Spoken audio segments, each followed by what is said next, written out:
up here. I didn't want this. Here we go. Well, good morning, everyone. I'd like to welcome you to the Cook County Board of Commissioners regular meeting today, Tuesday, August 22nd. And if we'd stand for the Pledge of Allegiance, please. I pledge allegiance to the flag of the United States of America and to the republic for which it stands, one nation, under God, indivisible, with liberty and justice for all.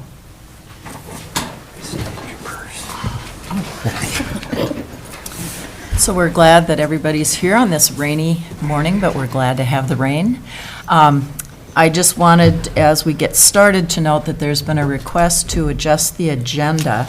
And Land Services has item number 8, and Neva Maxwell would like to move that forward to follow item 5. She is interested in going out to Hovland to participate in the search and rescue. And I think that's very admirable. We appreciate that, and we will move that item forward.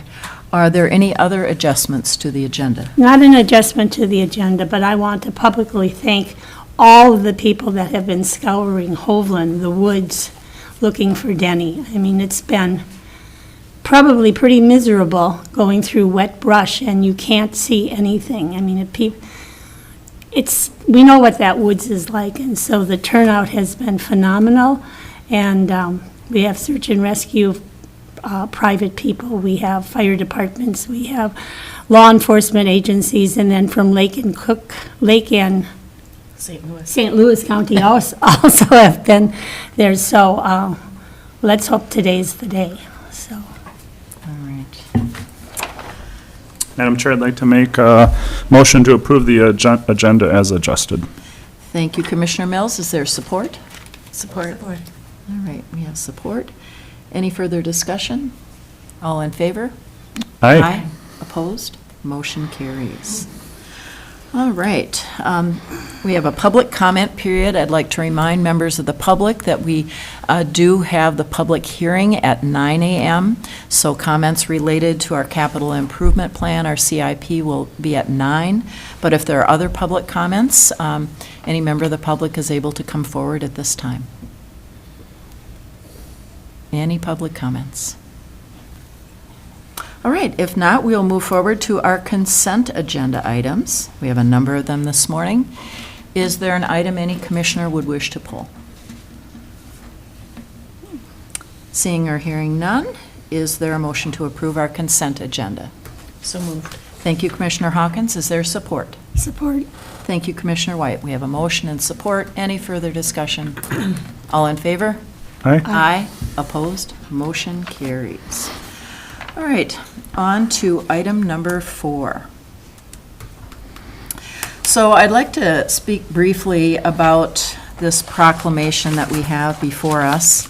This is something I did request, and the primary reason I requested it is because we have had tremendous opportunities here in Cook County to train the public to assist in either reducing or eliminating overdoses.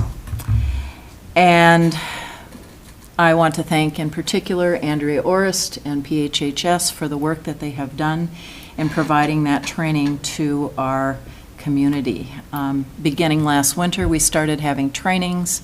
Narcan, naloxone were distributed and continue to have that done. And recently we had a training which Jana coordinated for our Cook County employees, and we had many more people that were trained here in August.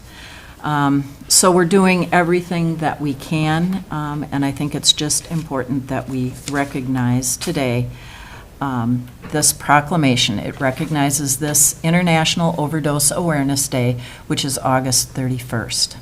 Whereas Cook County does affirm and acknowledge the harm and hardship caused by drug overdose, and whereas we recognize the purpose of International Overdose Awareness Day as remembering loved ones lost to overdose and ending the stigma of drug-related deaths, and whereas we resolve to play our part in reducing the toll of opioid overdose in our community, which claimed the lives of more than 978 Minnesota residents in 2022, together with countless more affected forever.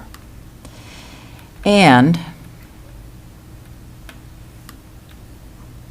whereas we affirm that people affected by the overdose are our sons and daughters, our mothers and fathers, our brothers and sisters, friends and neighbors, deserving of our love, compassion, and support. Therefore, the Cook County Board of Commissioners does hereby proclaim August 31st, 2023 as International Overdose Awareness Day in Cook County, Minnesota. Having read that proclamation, is there a motion to approve that proclamation? So moved, Madam Chair. Thank you, Commissioner Mills. Is there support? Support. Thank you, Commissioner Storley. We have a motion and support. Any further discussion or comments? All in favor? Aye. Aye. Opposed? Motion carries. All right, on to item 5. This is our resolution of support for North Shore Waste for the application for state financial aid. And Rena and Dustin, thank you so much for joining us this morning. Thank you. Morning, Commissioners. Good Morning. morning. Administrator Yorkie, Brady. I forget anybody. I think I got it. So we won't take much of your time today. We had a robust discussion about this at an earlier committee of the whole. But basically, I'll just summarize to say, we've been working, trying to figure out how to improve the way we manage waste up here. And we know that we need a more formal facility to both do things more environmentally, effectively, but also economically, because it's not very sustainable the way it is. And we're kind of at the mercy of fuel prices and a lot of other things. So, we've been looking for opportunities to do that. We've had many discussions, and this is an opportunity came up for us to apply for state bonding. And it's unusual, because usually that money only goes to public entities, and it still has to go through the county. But the cash option that the legislature put up last year allows other entities to apply for bonding for these funds as well, but it's not bonding, it's a cash option. And so basically, we've put in the application, James worked with us on that, so it's through the county, though there's no obligation for the county, that's just the mechanism to do it. So we're literally just asking for the board's support, because that has to be in there. And then what you'll get from us probably about a month and a half from now, be working with Molly to write some sort of an agreement that also needs to be attached that says how those funds would be managed and who's liable for what, and what would happen in the event of a sale. But that we need to make sure that the county's interests and North Shore Waste's interests are both protected in this, and the public's as well. So that's why we're here today. We're just hoping to get a resolution of support so that we can keep this process moving forward. All right. Are there any questions for Dustin or Rena? Seeing or hearing none, is there a motion to approve the resolution? So moved, Madam Chair. Thank you, Commissioner Mills. Is there support? Support. Thank you, Commissioner Hawkins. We have a motion and support. Any further discussion? All in favor? Aye. Aye. Opposed? Motion carries unanimously. Thank you and good luck. Thank you. All right, with our adjusted agenda, we're going to jump to item 8, Land Services, and ask Neva Maxwell to come forward with her 3 items.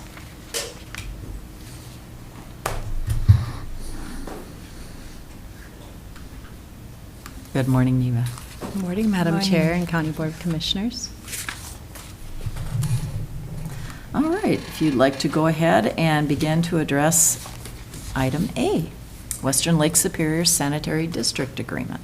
My understanding is this is a continuation of an agreement. I don't believe there's any changes, it's just an extension. And this actually was something I think that was going to go under consent. So it kind of got placed in the wrong place, and we didn't catch it until after the fact. So All right. there you have it. Any questions for Neva? If not, is there a motion? So moved. Thank you, Commissioner Hawkins. Is there support?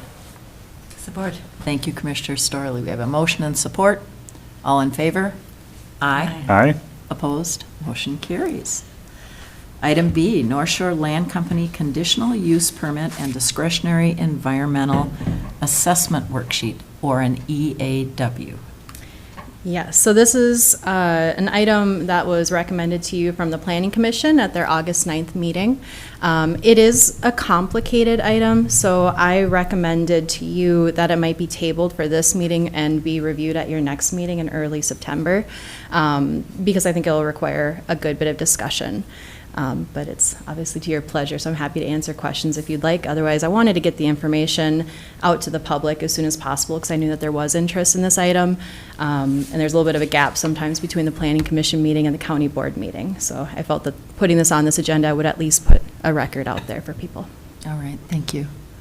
Any questions for Neva this morning? Madam Chair, I'd like to table item 8B to our September 12th meeting. Thank you, Commissioner Mills. Is there support? I'll second that. Thank you. We have a first and a second motion.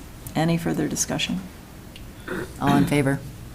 Aye. Opposed? Motion carries. Item C, North Shore Land Company Mandatory Environmental Assessment Worksheet. Yes, and so this is an item, it's a little bit more of a formality, but again, it comes from the August 9th Board of Adjustment meeting. So this was a reflection of a variance request that the Board of Adjustment had voted to table because they felt that they shouldn't make any decisions on an application that's ultimately going to trigger a mandatory environmental assessment worksheet by Minnesota state rules.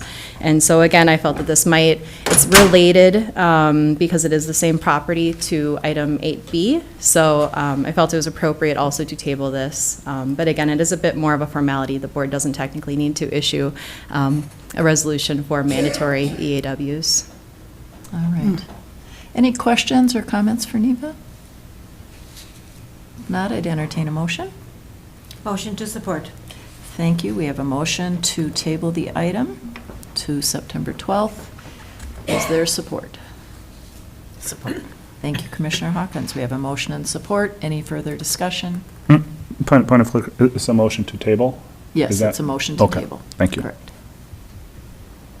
Any other discussion? All in favor? Aye. Aye. Opposed? Motion carries. Thank you. Thank you. Thank you, Neva. Good luck. All right. We are a little ahead of schedule. Auditor Powers, is there anything you would like to say about our state PILT? That's item 9. Thank you, Madam Chair. The main thing this year, this comes every year, it's an annual, is there was a large unexpected increase this year because the state, the DNR, does an every 6-year reappraisal, just like the federal government does on theirs. They do it at a 10-year, they do it on a 6-year schedule. And so one of the categories had an extraordinarily large increase this year, which gives us about an extra $50,000 more than we expected for 2023, and we assume that'll carry over again next year since they won't reappraise it again for another 6 years. So just wanted to bring that to your attention. So that's already calculated into the 2024 budget. I've added that. So we had the state increase, the $2 to $3, and then this unexpected increase in the valuation. So that's all, you'll see that in those final numbers for 2024. All Just right. wanted you to be Thank you aware for of that explanation, and Yeah. it's certainly good news. We always enjoy getting that. All right. Well, we have sailed through item 9, and I would recommend we go on to item 10 and talk about commissioner updates. Madam Chair, before we move on, could we talk about item 9 a little bit more? Yes, we can. Is this at all, the criteria that the state uses is clearly it's different appraisers, Yes. appraisals, but I'm wondering about the criteria. I don't know. Okay. I think that would be, it would be interesting. Right. Especially in light of what's happening with the federal appraisal. Exactly. I want to bring it to Bob Thompson's attention. He would understand that better than any of us, I believe. And maybe he can get answers to how they do that and report back. Yeah, So, and I right. just wonder if the state appraisals helps our case at all with the federal. Right. Right. That's how it struck me when I saw it. I thought, I don't know if their criteria are anything similar at all, or if it would have any effect on how the state does it, but, in these talks that go on, it might, Supporting evidence. it's just, right, it's Yeah. just supporting. I was also curious just about Lake counties and St. Louis counties, and if we might want to collaborate and bring this to our federal representatives' attention too. Yeah, it wouldn't just be lands in Cook County, it's Right, just this the whole particular state. type of land, Yep. so it's how much of that type they have and all over the state. It's Mhm. just it's a general category, that it isn't like the BWCA, it would be statewide Right. for this category. Thank you. Thank you for bringing that up, good discussion. Good consideration. All right, item 10, Commissioner updates. Commissioner Storley. Thank you, Madam Chair. Well, I've been busy. I'm the only one that has townships, so I've been out and about with that, talking to folks about our public meeting here on the CIP and also cannabis. But this morning, we're not having that, so the cannabis will be postponed. Unfortunately, the folks who really needed to be here could not be here, so I just want the public to know that it has been canceled, and we'll reschedule it at the earliest convenience that we have, which will bring us more comments, because I'm already receiving some comments about that and how we're going to proceed with that new item that we have to work with, or that we need to work with, I should say. So other than that, that's just been my busy month with the townships. All right, thank you so much. Commissioner Hawkins, any updates? Well, I guess the only meeting that I missed a few this last week, but extension, we had a very good extension meeting last Monday, and we learned about tracking tourism dollars, and it's really interesting what the university is able, what we get from being part of the university and the resources there. It's pretty interesting. And I did ask at their last meeting that maybe there's something with waste management and recycling, because they have so many classes that maybe we can do some education through extension to help our community learn how to deal with our waste. So that's all I have to report. All right, great, thank you. Commissioner White. Yes, well, I was at I went to Grand Portage to speak with Chair Bobby Shaw and their water expert, Margaret Watkins. I don't know her full title, but it became apparent that Grand Portage is often, or sometimes, not included in discussions, not just emanating from our agency here, but from other agencies, on issues that impact all of Cook County. And this was in regards to one watershed, one plan, and it was finalized in it's to be finalized in May 2024, and it has to do with the Rainy River headwaters.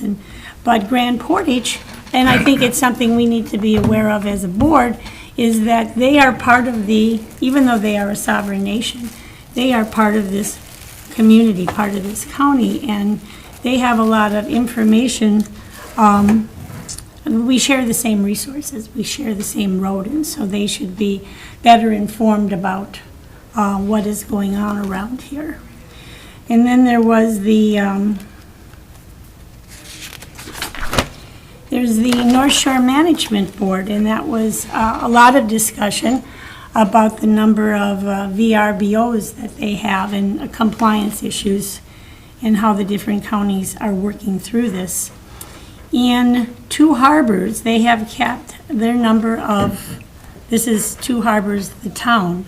Their number of units at 53, can't pronounce the word. Silver Bay, they have a total of 6 openings, but they are requiring a 20-acre minimum for that VRBO to be situated on, and they've had 1 application so far out of 6. And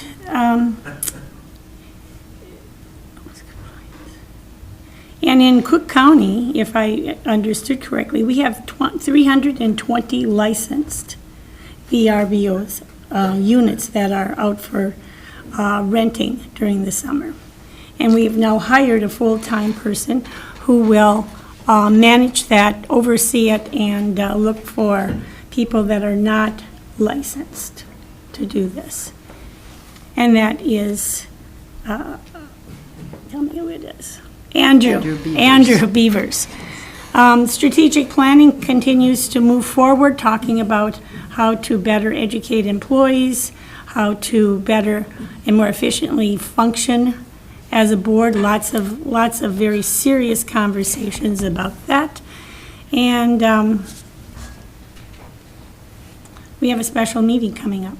So there was one hearing for VRBO. There was one person who contested the county's identifying him as being in non-compliance, and that was resolved last week. So that's about it. All right, thank you very much. Oh, one more thing. The Council on Aging down at the Hub, their hoped for grant funding fell significantly short, and so they're searching for more funding. At this point, they are relying on, for this coming year, $42,000 in donations, which seems pretty tough haul to get to run their operation. So either donate, or if you have an idea for a fundraising or a funding source for the Hub, for that institution down there, or that building, send it along. Thank you much. Commissioner Mills. Well, we didn't have a meeting, but I had a discussion with the AHA Arrowhead Health Alliance director. And as I updated the board previously, we did an RFP, request for proposals, for the mobile crisis response, and that went swimmingly, and we selected a new contract for that contractor, and that was First Call for Help, and that's been going very well, and that's based out of Grand Rapids. That's kind of the regional hub there, and that's what they do. So that was a huge success. And the Birch Tree Center in Duluth has been managed and operated by Thrive out of Duluth, and that's been going on for, I believe, 6 years since it's opened. And of course, with any relationship, there's ups and downs and challenges to work through. But it is public dollars, and so we thought it would be prudent to see what kind of response we'd get if we did a request for proposals for operating and managing that facility. So we went ahead and approved that. But even though there is pretty regular communication with Thrive, that was taken as a dig at them, I guess, by them, and so they're not sure that they're going to submit a request or submit a proposal, and they're also thinking about just up and taking the name with them, Birch Tree Center, which AHA and ABHI always thought that that was the building, not the organization, and so that was a bit of a shock, and still working through that. Not really sure how to proceed. One option is to fight it legally. That gets really tricky, and I don't know how much that would cost. I don't know what that would gain. it would just be kind of messy and probably damage relationships more than anything.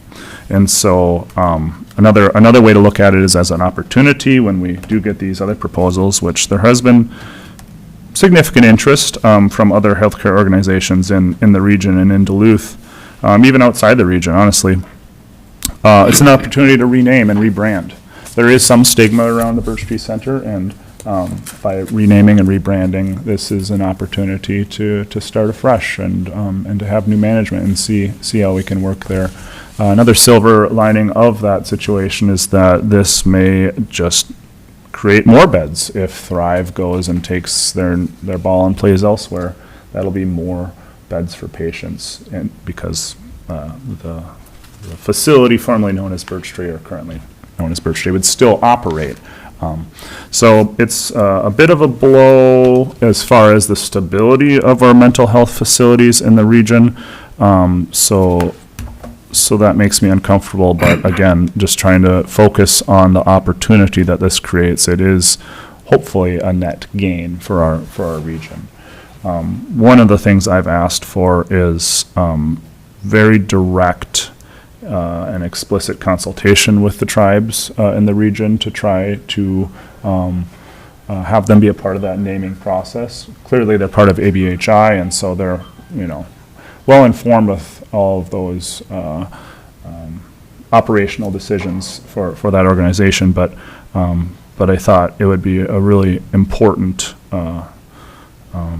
inclusion to have them with the naming service. I guess the history of the naming was a man who worked for Boys Fort, and he, before the building was built, he stood overlooking the land, and there was just a grove of birch trees that were kind of out of place. Not that they don't belong there, but just they stood out, and so that really spoke to him, and so that really caught on as the Birch Tree Center there. So there's some heartburn about losing that, and there is some strong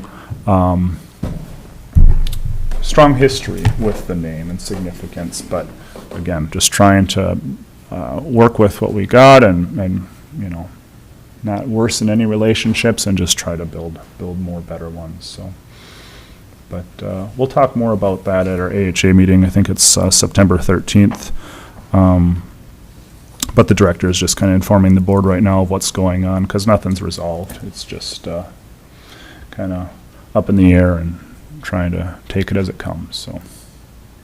All right, well, thank you so much. I've had an opportunity to recently go to the Cook County Coalition of Lake Association meeting. They had one on mid-trail and focused on invasive species and talked a lot about our watershed. Elena Hansel gave a wonderful presentation to them. And there were good questions that then came up at Lake Association meetings and property owner association meetings following that. So that's really good work that they're doing, and a lot of people that are participating in that. And just a reminder that the Cook County Historical Society, which met recently, is having their 98th annual membership meeting and volunteer dinner. That's coming up on Thursday, September 7th. I wanted to make sure to mention that since we don't meet prior to that, and that will be held at St. John's. And with that, that would be, I think, all of our commissioner updates.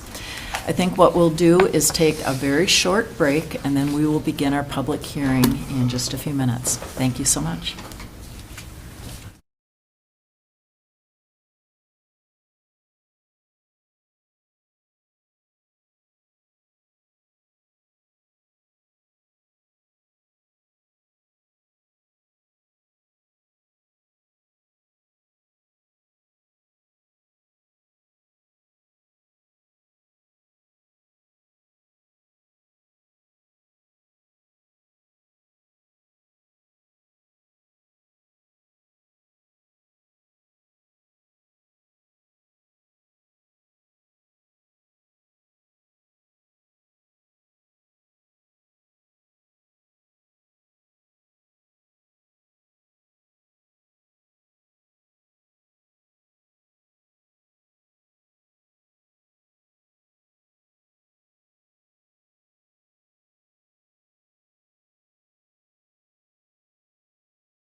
Well, welcome back, everyone. I'd like to remind you that we are here attending our public hearing on the capital improvement plan for county buildings. We're just getting started, and I'd like to read just a few guidelines for all the members of the public who are here today, and thank you for attending. So at this time, the public is welcome to address the county board on any matter of concern.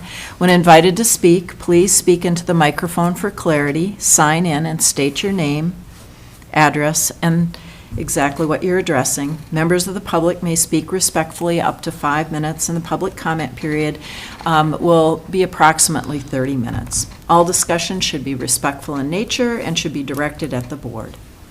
So are there any members of the public that wish? Madam Chair, are we doing the presentation? Yes, we're going to have just a quick overview from Administrator Yorkie, then we'll ask members of the public to come forward and to speak. And then we will also, at the end of our meeting, make sure that we include any personal comments that commissioners may have received, since we started entering things into the public record about 2 weeks ago. But I know there's a few that have come in recently. All right, Administrator Yorkie. All right. Thank you, Madam Chair, and thanks to all the folks who are here this morning to give comment on our proposed capital improvement plan. What I wanted to do this morning is to start with a little overview of the process to date. I think probably many folks in the room are aware of the steps that we've taken. Some may not be, and I think it's good to kind of make sure that we're all operating with the same information. So, Jan, if you could, there we go. And we can go to the, I'll see if it's working. Is it okay if I turn that screen to the audience more? Yeah, Yeah, because we all. yeah. Yeah, that Jan, was, here. no, the other way. Actually, the other way, Yeah. Jana, because we have our own You can- monitors here. Toward the audience more so they can see. Yeah, thank you. There, perfect. Perfect. Me All right. and following with you. Okay, so just wanted to talk about where we've been. I have heard some folks in the community suggest that the county is rushing into implementing this plan. And in fact, we have been working on this since the beginning of 2022. Back in January of '22, the county board approved issuing a request for proposals to look at firms that could assist us with developing the plan. In February, we received proposals from 5 firms, and we had our Budget and Facilities Citizen Advisory Committee assist us in reviewing those proposals and scoring them. And we actually do have, Mike Carlson is here this morning, and who else? Did I see anybody else from the committee? I guess not. In any case, we have 5 citizen members of that committee, and they were instrumental in helping us review those proposals and select a consultant. And so we interviewed the 2 top scoring firms in April of 2022. And on May 10th of last year, the board followed the Citizen Advisory Committee recommendation to hire CRBPS to help us develop our capital improvement plan. We spent all of summer and fall last year collecting data on the plan.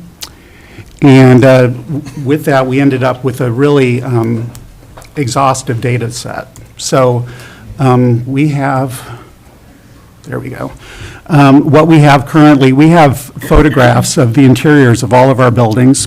CRBPS developed 3D models of each building, and they did a complete inventory of all building systems. That includes mechanical, electrical, plumbing. They even looked at things like paint on the wall to see how old that was, looking at the carpet, ceiling tiles. They analyzed the building envelope to see how old the roofs were. And what kind of exterior the building had. And out of that, they basically developed what's called a Facilities Condition Index. And that is a rating of each of our buildings. So I should mention, the last time that we developed a CIP was back in 2017, 2018. And I don't think we, at that time, had the kind of robust data set that we have currently. We have so much information about all of our buildings, and from that, we were able to derive a condition index for all of our buildings to let us know which ones are most in need of attention. And this information, everything that I'm showing you, is posted online. And we'll post this presentation after the meeting. So out of that, we identified deferred maintenance needs and prioritized a list to determine when we needed to get to the repairs that are recommended. And so I know the slide is really busy and you can't see it on the monitor now, but this is basically a list of all of our buildings along with year by year from 2023 to 2028, the repairs that are recommended to bring our buildings up to better condition. We have a long history of deferring maintenance here in Cook County, and that has not served us well. It's led to increased operating costs, it's led to more frequent breakdowns of equipment, and it's not where you want to be when you've got a number of buildings that are public buildings and you know, serve an important purpose in the community. So part of what we did also was to look at space needs. The last time the county added any significant space was back in 1998. At that time, we put the addition on this building. In fact, you're sitting in it right now. We also built the Law Enforcement Center in 1998, and at that time, our county population was 4,500. Currently, the estimated current population is about 5,630 people. We have issues with our court facilities. Judge Kuzo is here this morning. He'll speak more about that. But our current court facilities are undersized, and if you've served on a jury, you know all about that, and I'll talk about that more in a minute. The Law Enforcement Center lacks space in several areas, which I'll detail in just a moment. And then we have multiple county departments that lack space for existing staff. We also do not have a dedicated workspace for commissioners to use while in the building, so if they have to have meetings with constituents or do work, they have to duck into a meeting room if one is available. So I'm going to talk a little bit about the courtroom security and operational challenges. This is the broadest view I could get with my phone of the courtroom. You can see the, oh, sorry, there we go. So you can see the photo. This is the view from basically the judge's bench. You can see the jury box on the left-hand side, the galleries in the back, and then you have the counsel tables in front of that.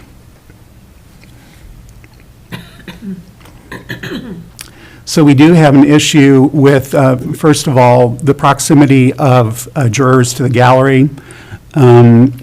The jurors sit in the seats on the left, and the folks in the gallery sit in the benches.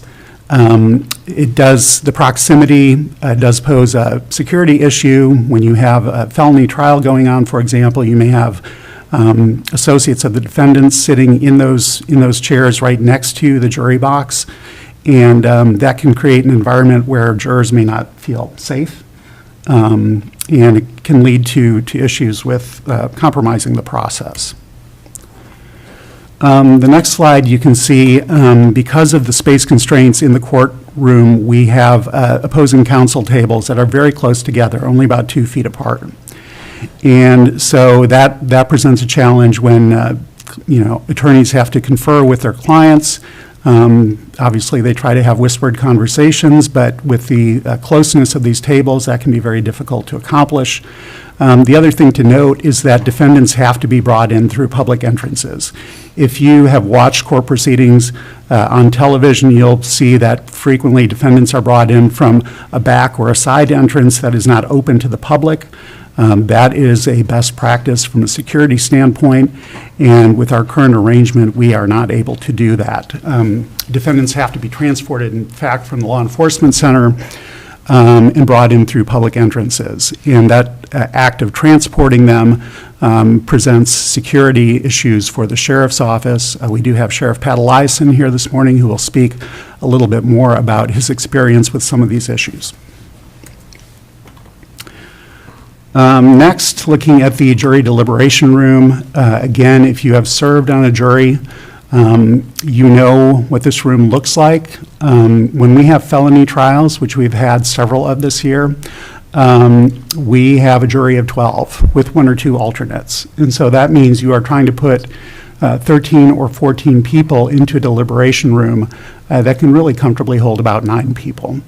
The other issue with this room is that when the jury is deliberating, the door that leads to the court administration office and the judge's office has to be closed to give the jurors privacy.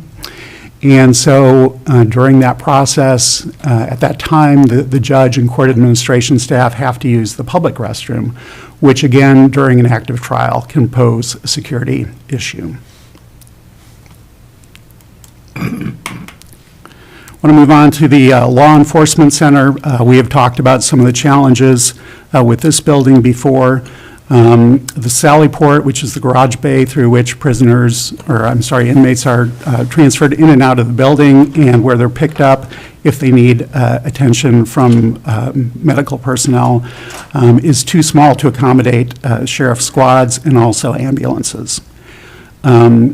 We also have a shortage of evidence storage space, and we don't really have a dedicated evidence processing area. So currently, they use a conference room, which doubles as a lunchroom to process evidence. And you can imagine that, if they've confiscated drugs, if they've got fentanyl, if any of that material falls out, it can land on a surface where somebody's going to eat their ham and cheese sandwich for lunch. That is far from an optimal setup. And so what we would be doing with the addition to the Law Enforcement Center would be adding space for evidence processing and storage. The other thing that is missing, we have a very small office for deputies to do desk work. And if you have really more than one person in that space, it becomes very difficult to do phone calls and carry out the work that they need to do. The county does not currently have an emergency operations center either. That is part of the proposed addition to the Law Enforcement Center. And the emergency management director doesn't have a dedicated office. He's currently in the auditor's office in a space that is fairly high traffic and does not have walls.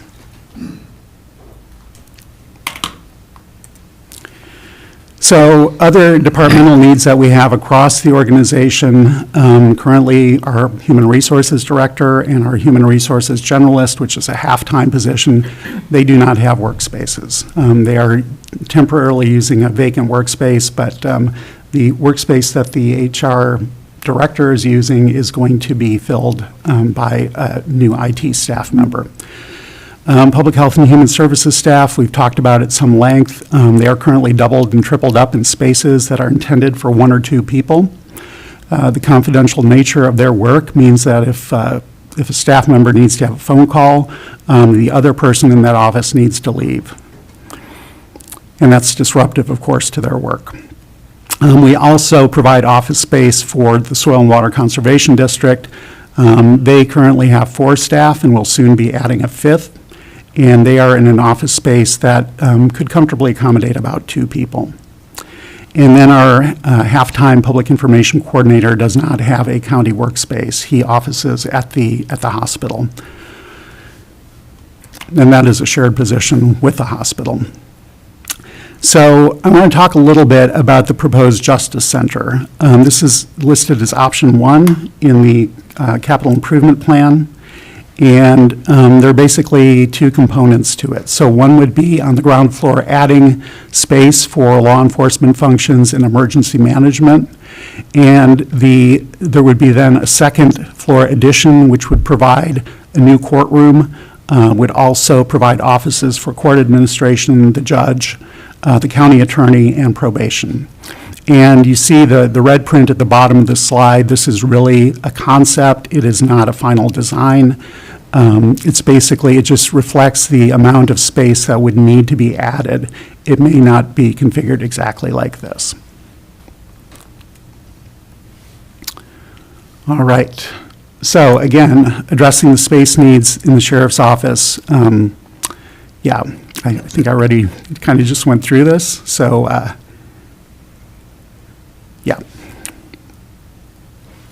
sorry, I'm trying to advance slides on my laptop and the projector as well. So I want to talk a little bit about proposed costs for option 1. Now, the numbers you're going to see are big numbers. I'm not going to try to sugarcoat that. The total cost, hang on a second here. Okay, the total cost of option 1, which does include deferred maintenance for the courthouse and the law enforcement center, is $17.4 million. That is a lot of money. But if you take out the deferred maintenance costs, which we know that we have to do anyway, really the cost for adding the new space, or the deferred maintenance costs rather, are $5.58 million. And so if you take the deferred maintenance out of the equation, the net cost of putting in the new space would be about $11.8 million. Now, we have applied for state bonding in fiscal year 2024. This is money that the state is making available. The state handles the debt service, and this is money that would not have to be put or financed through the county levy. The amount of the funding request is half of the total cost of option 1, so that is $8.7 million. And if you subtract that from the $11.82 million, you basically have $3.1 million that the county would have to finance on its own to cover the cost of the new space. Now, again, these are big numbers, and I'm not going to suggest that somehow it would be easy to do this, but I think we have to recognize with the total cost of the CIP being north of $25 million, the opportunity to get $8.7 million of state bonding would be a real asset for the community. A little bit about the timeline for that. We're not going to know until early next year if the governor is including our bonding request in his budget proposal to the legislature. If it is included, then we would have to wait till the end of the legislative session in May to know if it is finally approved by the legislature. If we are unsuccessful, and I should mention too, there's about $1.66 billion available. The state has received about $7.4 billion in requests. So there's far more demand than there is available funding. And this is our first time applying for this funding, so it's going to be an uphill climb, but I think our application is going to be competitive for a couple of reasons. Number one, the county has not gone to the state before for capital bonding, so that's a big deal. The other thing is this project is focused on public safety and criminal justice, and I think that's something that is going to get a good response from the legislature. But again, there are far more demands for the money than there are available dollars. So we're going to have to see how that process evolves. And we'll be keeping the board and the public informed about any new information that we get related to that. I also want to talk about the public engagement process that we've undertaken in the development of this plan. Again, we started this process at the beginning of 2022. And by the end of that year, on December 1st, we had an open house to share all the information that we had collected to date. At that open house session, we had a Q&A section where people could talk with our consultant, talk with staff to ask questions about the information that we'd gathered so far. We had a second open house on February 16th of this year to share information, share the feedback that we'd gotten from the first session, and to share additional information about the development of the plan. We also video recorded those open house sessions so that those who couldn't attend would be able to view them online. And I should mention too that both the December and the February open houses, we had an evening option because we know people work during the day, and we wanted to make sure people had an opportunity to visit us in the evening if they had to work. So we also asked people to provide feedback both at the open house sessions and also online, so that the folks who viewed the meetings online could provide written feedback on the information that was shared. Out of that effort, we collected about a total of 60 or so responses. I think it was 59. I went on the radio multiple times to talk about where we were in the process of developing the CIP, and we also had articles in the News Herald to keep people informed. We had county commissioners going out into the community and distributing paper CIP summaries and surveys to collect information that way because we know that not everybody lives their life online.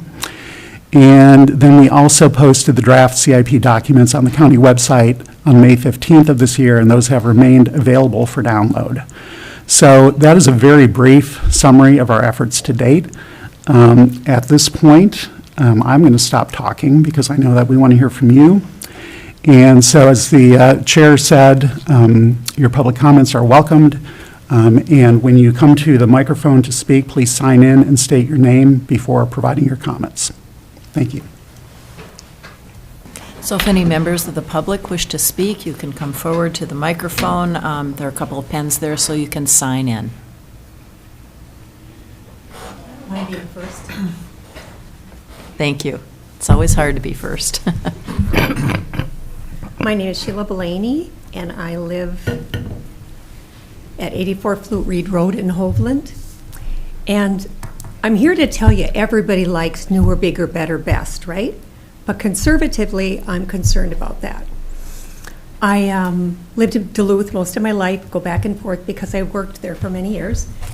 And what I've seen really help officers particularly is in Duluth, it's very spread out, a lot like Cook County, and they put up satellite police stations.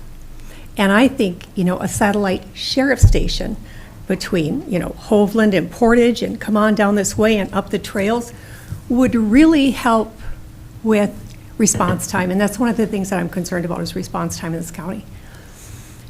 So I'm looking at that and I'm thinking, you could put those officers in these buildings, you can get them rather cheaply. They're construction, you can put them up, they're there, people know they're there. You can come there, you can talk to them, you can complain. They can take the reports, fax them down here. And I'm also concerned about storage. Storage is, if you just want a bunch of cold storage, why are we building big buildings for that? And I just think that when I look at this plan, it's so much money, and it's going to really affect the taxpayers. And I think that right now I've seen taxpayers in Cook County be really stressed out and are looking for someplace else to go, and some have moved out for that reason. And I worry about our elderly people who can't afford those kinds of taxes. But I will tell you, as far as law enforcement goes, my cousin was brutally murdered in Duluth, Minnesota. And response time wasn't so good, but when they did come, there was probably every officer in Duluth there because it was the most horrific murder scene that they had ever seen. At that time, I got together with the Duluth Police Department and we started a plan called Violence Free Duluth, which the spinoff is Men as Peacemakers. Now, what Violence Free Duluth did is we met as a community. So I worked with Bob Grithdahl, we got churches involved, we got shelters involved, we got everybody involved. And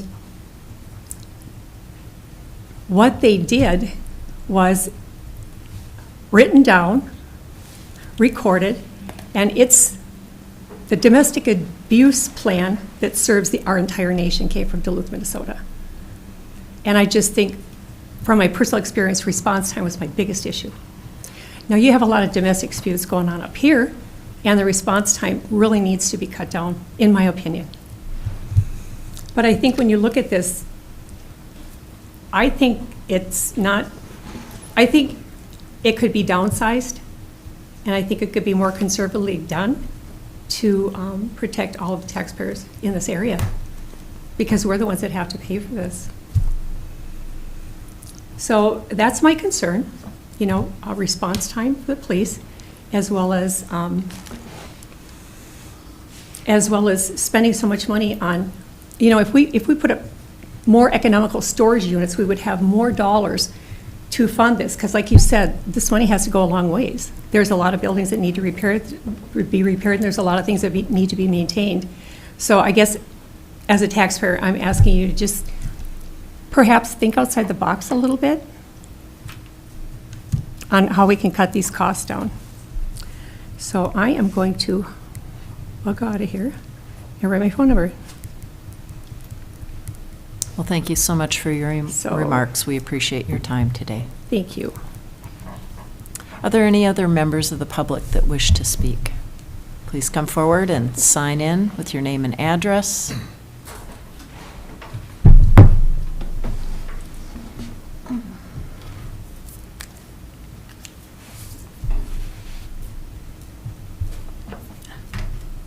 Sorry, one of these pens won't write.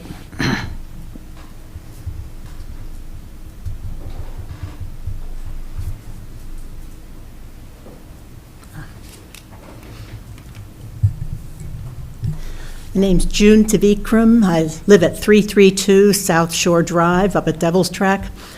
And I'm just wondering if there are some de-scope options here to, basically cut down on costs at least, or spread them out over a longer time. And I'd like to see more details. I read the CIP, what's that, Capital Improvement Plan? The draft that was posted online in May. And it seemed to me there were a lot of assumptions in there that could possibly be questioned, such as having to get everything done in 5 years. And on the deferred maintenance, there were several categories. One, things that are already broken or that can be expected to break in the near future, which is obviously a priority.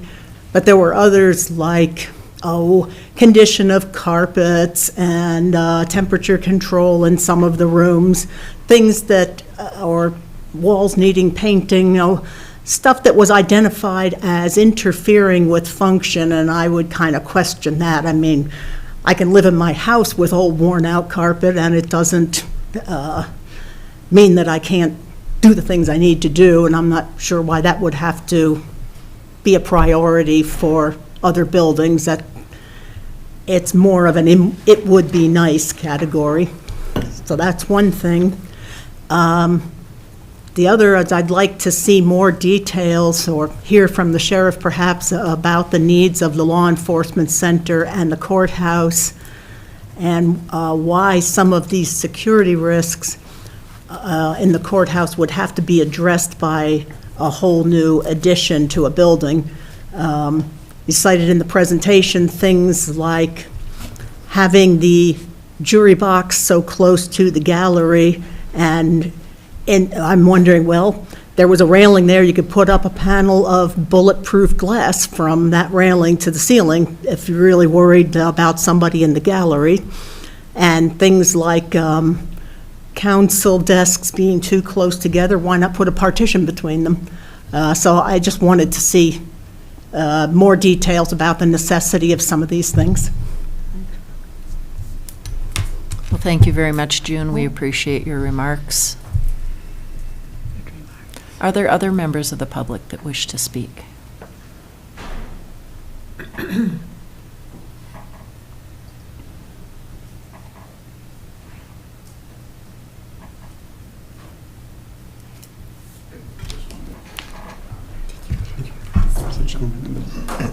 Pete, there was a gentleman in the back who raised his hand first. Yeah. Sorry about that. Yep.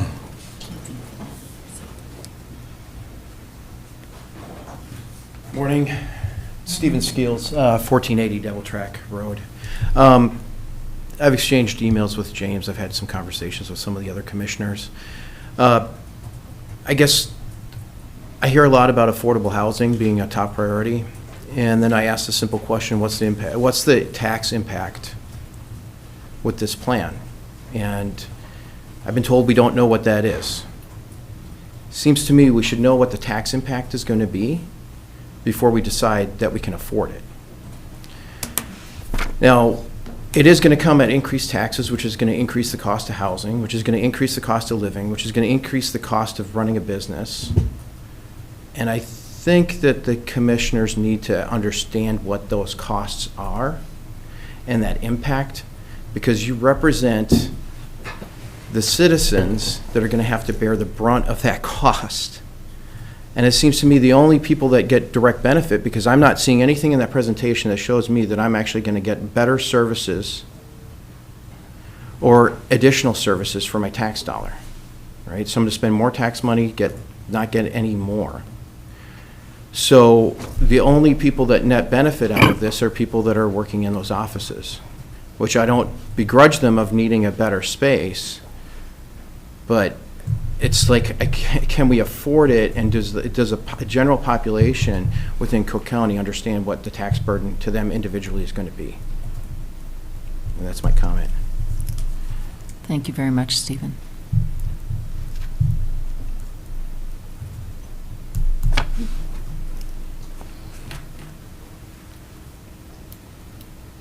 All right, we had a couple of other hands go up.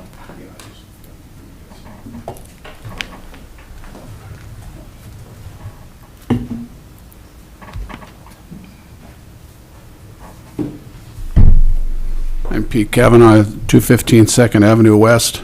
I just want to commend James Jorke and the commit and the board for doing a fantastic job hiring the firm that you did, and with all the work that went into it, with the precision that they looked at all the county properties. It was very educational for me. This is all very new to me to be involved at this level.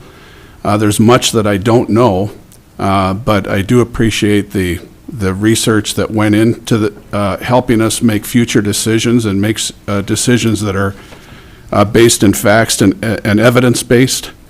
I am also concerned, as many have already expressed, the impact to the county cost-wise, especially seniors.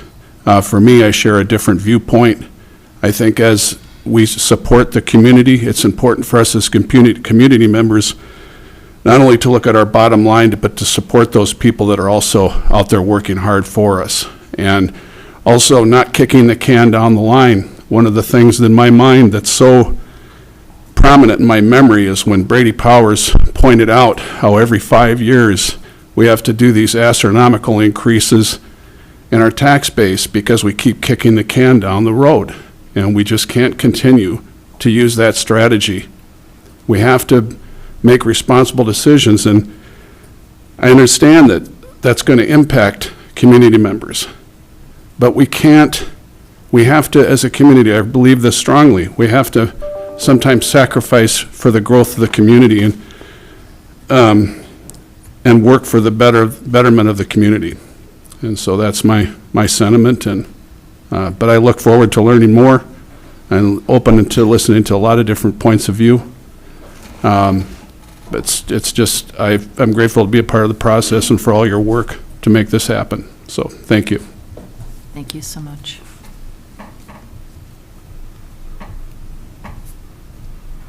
Kelly, I believe I saw your hand go up next.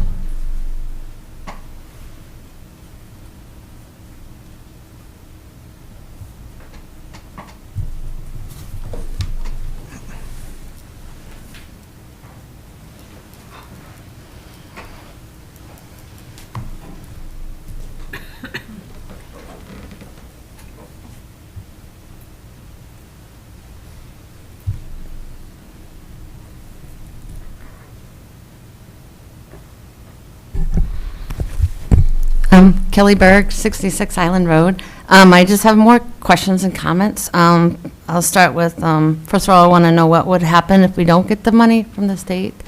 Are we still going to continue with the plan? Second question is, what is the interest rate we'd be paying on the state bonding?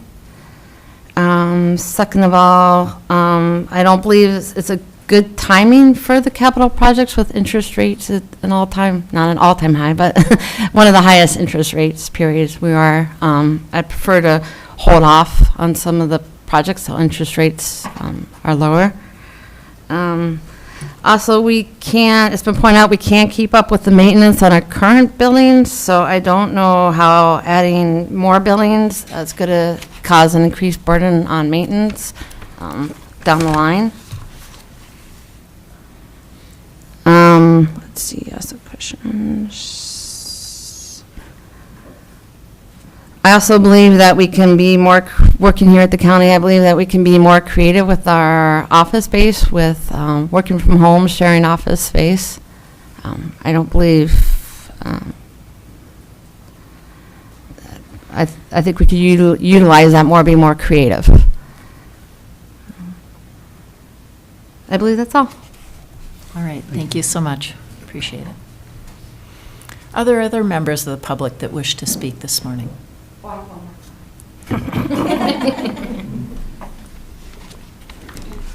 So the comment was on the number of a population of 5,630 people, how many millions of dollars that we have in buildings, and we want to add more buildings. The burden on our population, I think, is too much.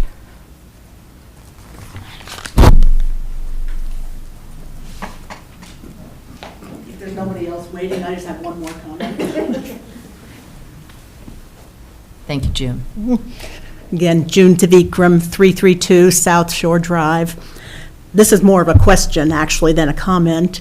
The three options presented in the plan, and option one presented today in the presentation, only deals with the law enforcement center and space in the courthouse, and deferred maintenance in those two buildings. What about all the other buildings? Do they have to wait for maintenance while the Justice Center is being constructed? Or is there something in the plan for addressing those, either before, during, or after?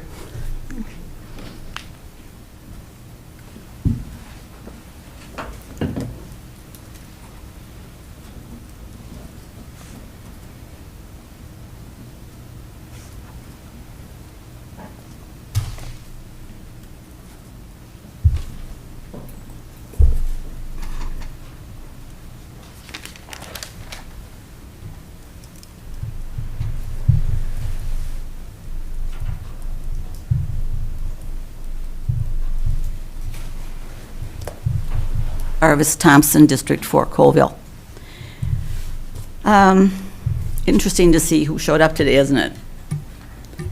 Retired, not working, generally, folks.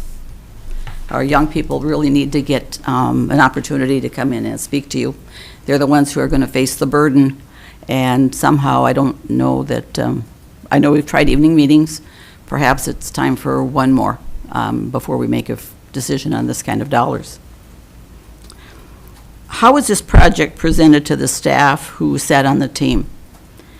The manner in which it was presented influences the outcome. If you said we need more space, how should this be designed? The foregone conclusion is we will get more space, so we stop thinking. But if you said we have to be creative and deal with what we have, you may have gotten very different feedback and ideas. Live with what you've got. Now, how do we make it work? Let's see. In the July 25th Budget and Finance Committee, there was a thought, which coming from that very committee is, in addition to looking at cost of staff, what about taking a deeper look at who we are providing services for, what services we provide, and whether we are using our resources in the best way.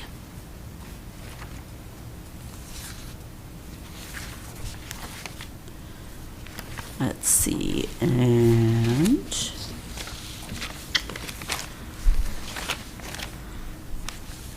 I've got lots of papers that I brought in from previous meetings, so pardon me. At another meeting, we were talking about spending money that we don't have to spend without bonding. The Budget Planning Committee, April 25th, statement was made regarding reducing costs, that you also then reduce the level of service. So consider that when people are faced with a new crisis situation, they become creative. They look beyond what always has been and work to try something new or different and maybe better. Create an incentive for people to do this.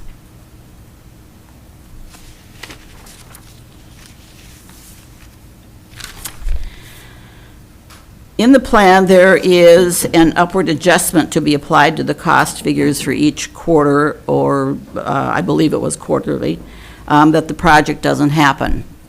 The CRBPS had a set of interests that were to be applied. So if you waited another 3 months, you apply this interest rate to these costs and it's adjusted upward. Another 3 months, it's new interest rate and you adjust it upward.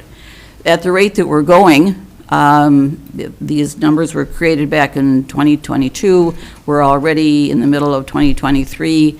The dollar figures that you're using here, is there some adjustment that needs to be made to them? And how will those figures be adjusted according to your folks as we go forward? And all of a sudden, 17 million isn't 17 million anymore. It's been adjusted every quarter or half year. I forget how they applied it, but that number continues to go up. An unidentified dollar amount that we are talking about putting onto the burden of the taxpayers. It seems that everything that we're talking about will not be started at least until maybe 2024.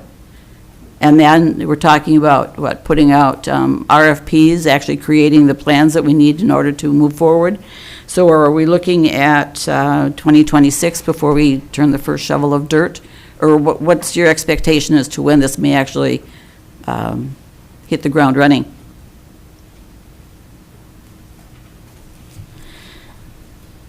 And then how do we just adjust so that we have more funding to cover the increase in these costs?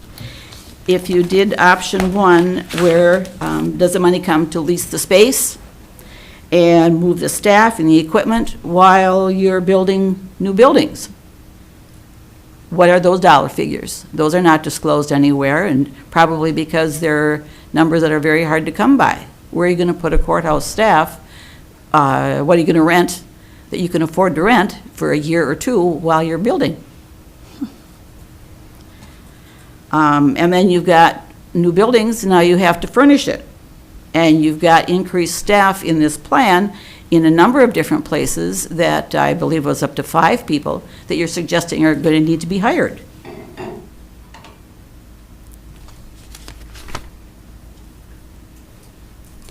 In the narrative of May 15th, there were 2 other buildings that were suggested for replacement: Recycling Center and the Community Center. When will a decision be made on those? Replacing the buildings is much different than bringing them up to date with deferred maintenance. Dramatically would be, funding would be dramatically increased if even one of those was slated to be replaced.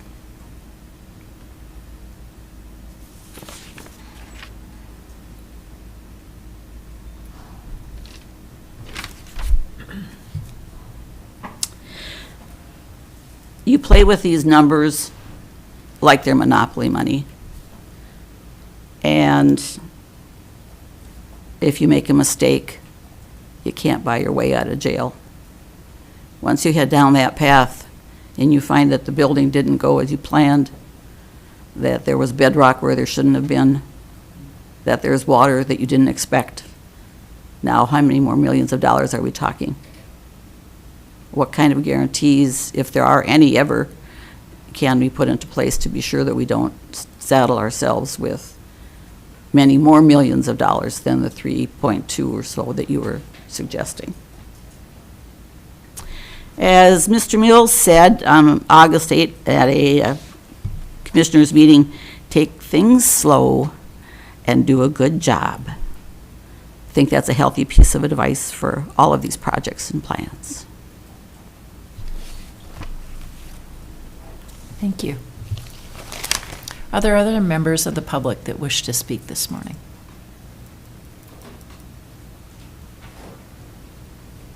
Please come forward. Thank you.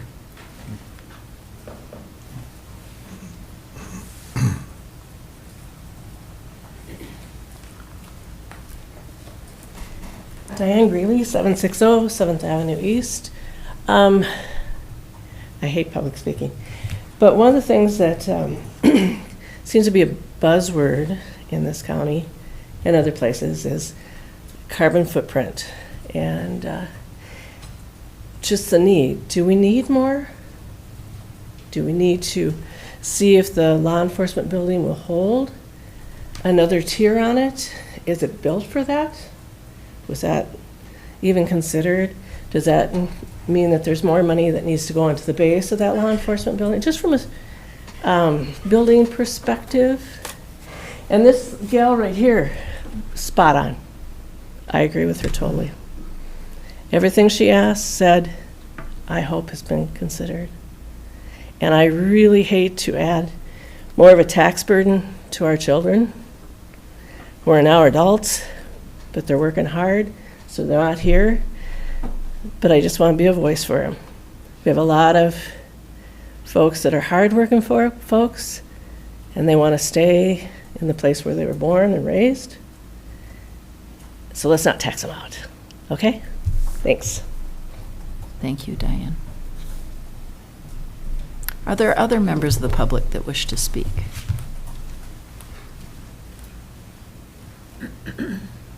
Anyone else who would like to speak this morning? Madam Chair, I'm Michael Kuzo. I'm the judge that has served here for almost 13 years. Is there a place that you would like me to address the commissioners and the public? That would be great if you just go over to the public comment area and sign in with your name and address.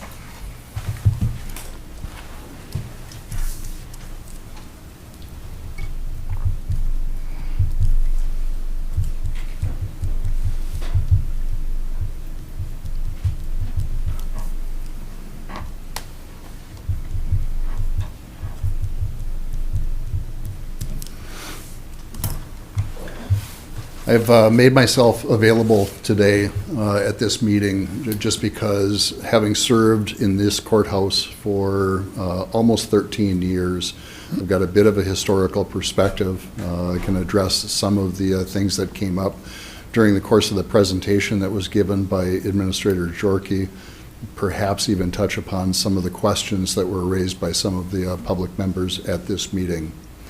I want to start by saying this. It's with a bit of reluctance and maybe a heavy heart that I'm thankful and supportive of some significant changes with respect to the courthouse. And I say that because it is truly one of the most beautiful courtrooms in the state of Minnesota. There's not very many judges that get to sit on a bench. And, in fact, there's no other judges unless they're coming in to support Cook County and me when I'm not available, to be able to sit on a bench where you overlook this beautiful city of Grand Marais and Lake Superior. However, I am supportive of significantly addressing the need for some change, both from a standpoint of moving forward with a more secure environment for the people that are coming in and out of the courthouse, as well as to increase the efficiency of the processing of both criminal and civil folks that come in all the time for various types of hearings. From a safety standpoint, I think I can address some of these. Is it possible that Administrator Jorke can put his PowerPoint back on and maybe put up the slides that show the courtroom? Shannon will get that.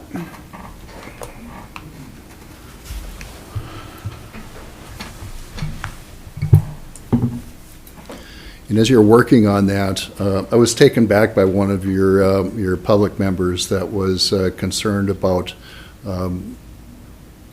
approaching this from a standpoint of just always wanting what's, I think, newer, better, best.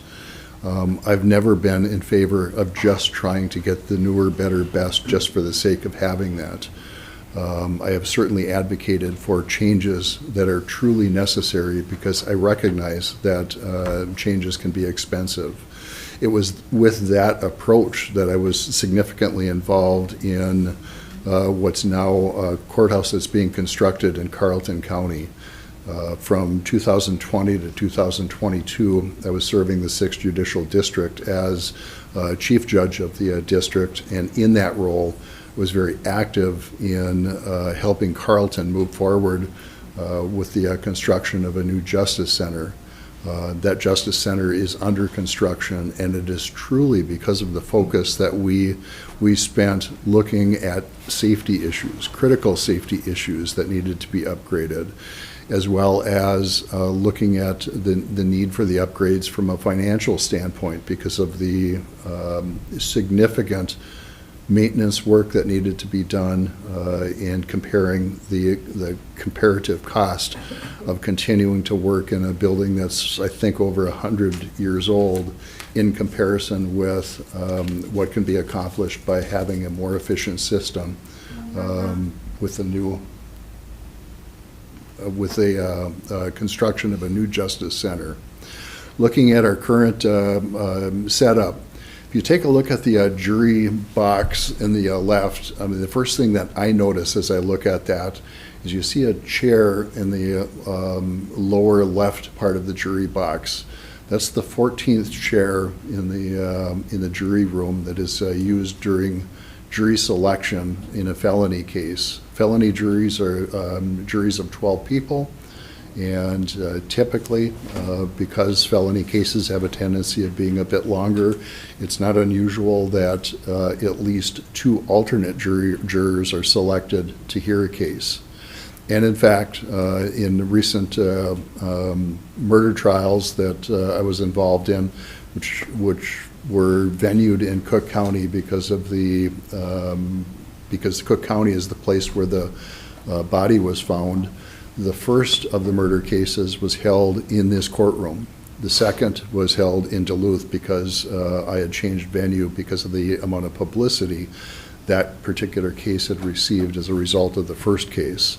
In that case, we had 3 alternate jurors. So if you can envision jamming another chair in the jury box to have all 15 jurors in a position where they can hear the witnesses, see the evidence, you're going to see that it's fairly jammed, including jamming the area that is the escape route for jurors. It was not built for 14 jurors. I think that box was built for 12 jurors without consideration of alternate jurors. Alternate jurors are necessary because it is not unusual that a juror would become sick or all of a sudden recognize that they had some conflict of interest in continuing to work on the case or had some family emergency. So that view with the 14 jurors with the chairs, blocking that entrance is, a significant safety concern with little possibility of making some adjustments. That half wall that you see on the left really can't be moved to the left at all because it would be blocking the entrance into the deliberation room, which is the escape route for jurors if there ever was an emergency. I also heard one lady addressing the possibility of just having barriers between the jury and the courtroom. If that barrier was put up, it would prevent jurors from seeing the court proceedings in that box that you now see in the kind of center right, or in the bench on the center right. That creates a significant problem for public access. And public access is a very serious concern as part of the judicial process. Public access to a jury trial is protected by the United States Constitution and the state of Minnesota Constitution. Everybody who is charged with a crime has the right to a trial by a jury in the county in which the crime is committed. There are other venue alternatives as far as like changing venue, but most of them are going to be conducted where the crime was committed, and it needs to be in an open courtroom. When we had made some arrangements in the courtroom during the COVID experience where we took those benches out and actually put a space for jurors to hear the case where those benches were, the Minnesota Supreme Court has now said, not directly to us because it wasn't our case, but they have said that even under that environment, there are significant restrictions as to whether you can do that to the exclusion of having the public in those spaces. Supreme Court said that it may not be sufficient to just provide ITV access to the public in a separate place, because they have the right to see the proceedings, and the people that are in the proceeding have the right to see what's going on in that courtroom. So there's some significant constitutional problems if that situation ever arises. But even without that, we've got significantly limited access to the public in those areas.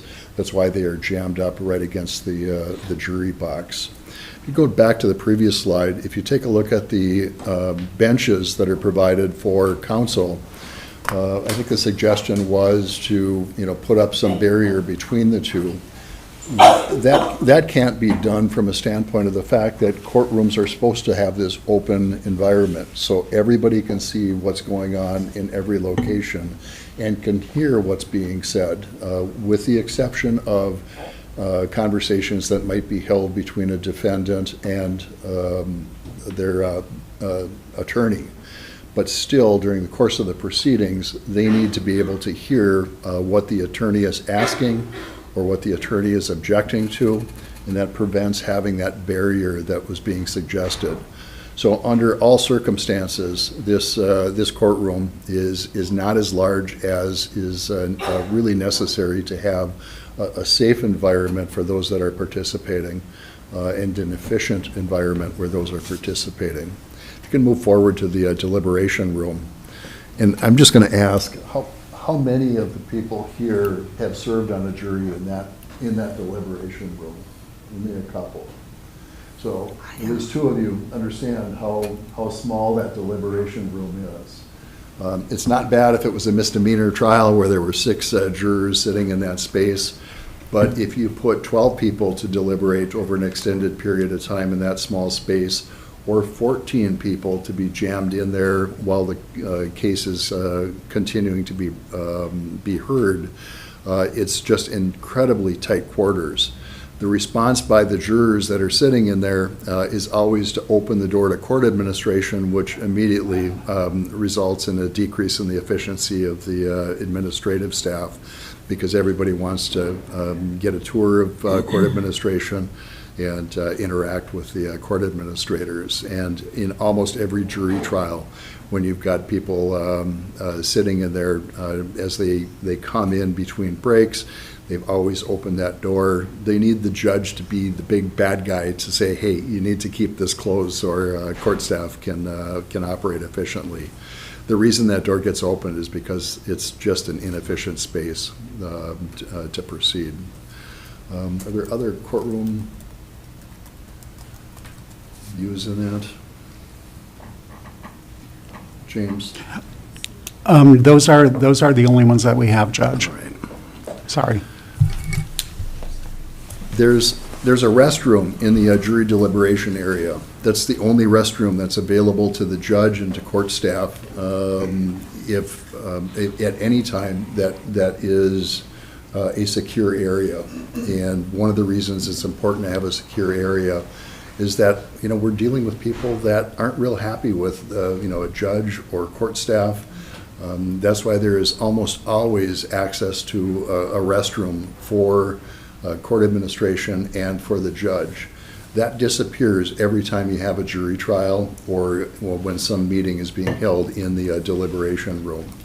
That's why having court space that has enough secure areas for the judge and court staff to utilize is really essential, and it's available in almost every courtroom in the state of Minnesota, except for this one, because during those deliberations or when it's being used as meetings, the public restroom is the only access for the judge and court staff to utilize.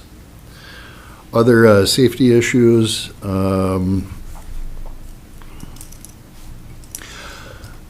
One of the issues that hasn't even been touched on is the lack of space for people to meet with others in a private area.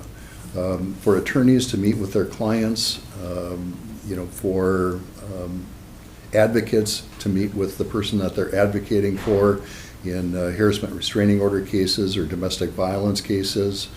We've got one meeting space immediately across from the courtroom that is utilized almost entirely by the public defender that might be handling many but not all of the cases on a typical Monday.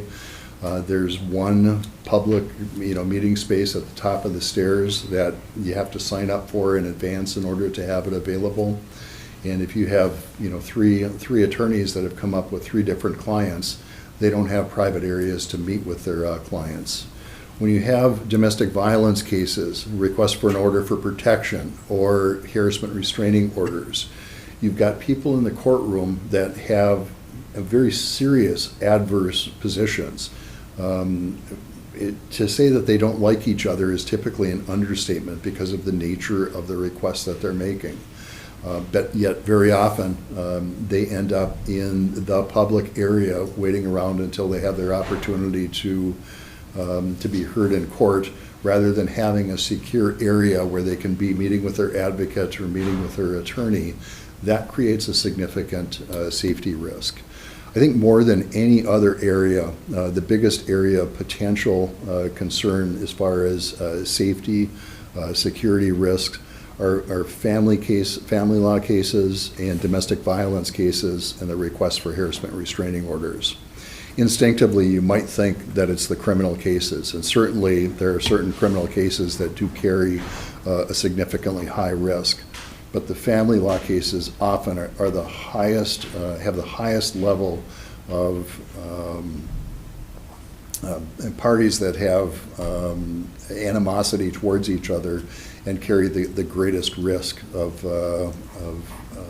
violence coming into the courtroom.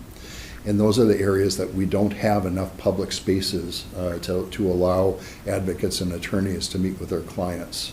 Think about the children that might be involved in these family law cases, might be present in court, might be part of the request for harassment restraining orders or orders for protection. There needs to be a safe, secure space for kids and families to be meeting with their advocates when they go forward with that type of case.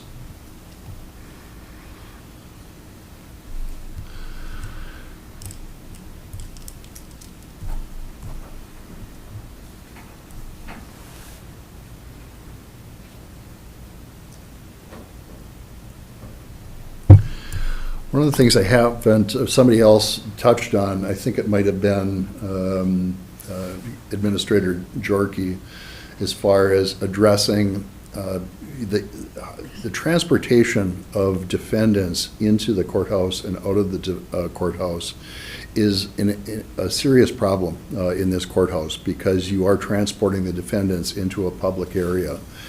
If you take, for example, a criminal case that's going to trial, the defendant certainly has to be present. If they're in custody, they're being transported by law enforcement into the courthouse. They are not supposed to be seen by the public or by potential jurors in a case as they're being transported into the courthouse, because a jury is not supposed to be told that these people are in custody, because it creates the perception that they are a person who would create a risk to those around them. Now, in reality, they might be people that would cause risk to those people around them, but jurors aren't supposed to know that unless there might be very seriously considered reasons for them to be in custody or in some type of security arrangement. Excuse me, as they're in the courtroom, because the jury is supposed to have the perception, and more than just the perception, they're supposed to consider that defendant as innocent until proven guilty beyond a reasonable doubt at the end of the trial. And they're supposed to make that finding at the end of the case, not halfway through the case, because they saw the defendant coming up the stairs in a public area in shackles. We really have to go to great lengths to allow that to happen. In addition to that, we have to go to great lengths just to make sure that we get people back and forth into the courthouse. And I suspect Sheriff Eliason knows more about this than I do, but I do know that we have great expense that's incurred in transporting people very often from two harbors, because that's where they're in jail, sometimes from much greater areas, because you can't always just utilize what's going to be the closest jail as an alternative. So those people will be transported sometimes every single day in and out of the courthouse, because there may be occasions where you can't have two particular defendants in the same space at the same time. That's an expense that is borne by the county and through the sheriff's department, and is certainly one of those things that I know the county is looking at as far as improving the efficiency through looking at a justice center improvement.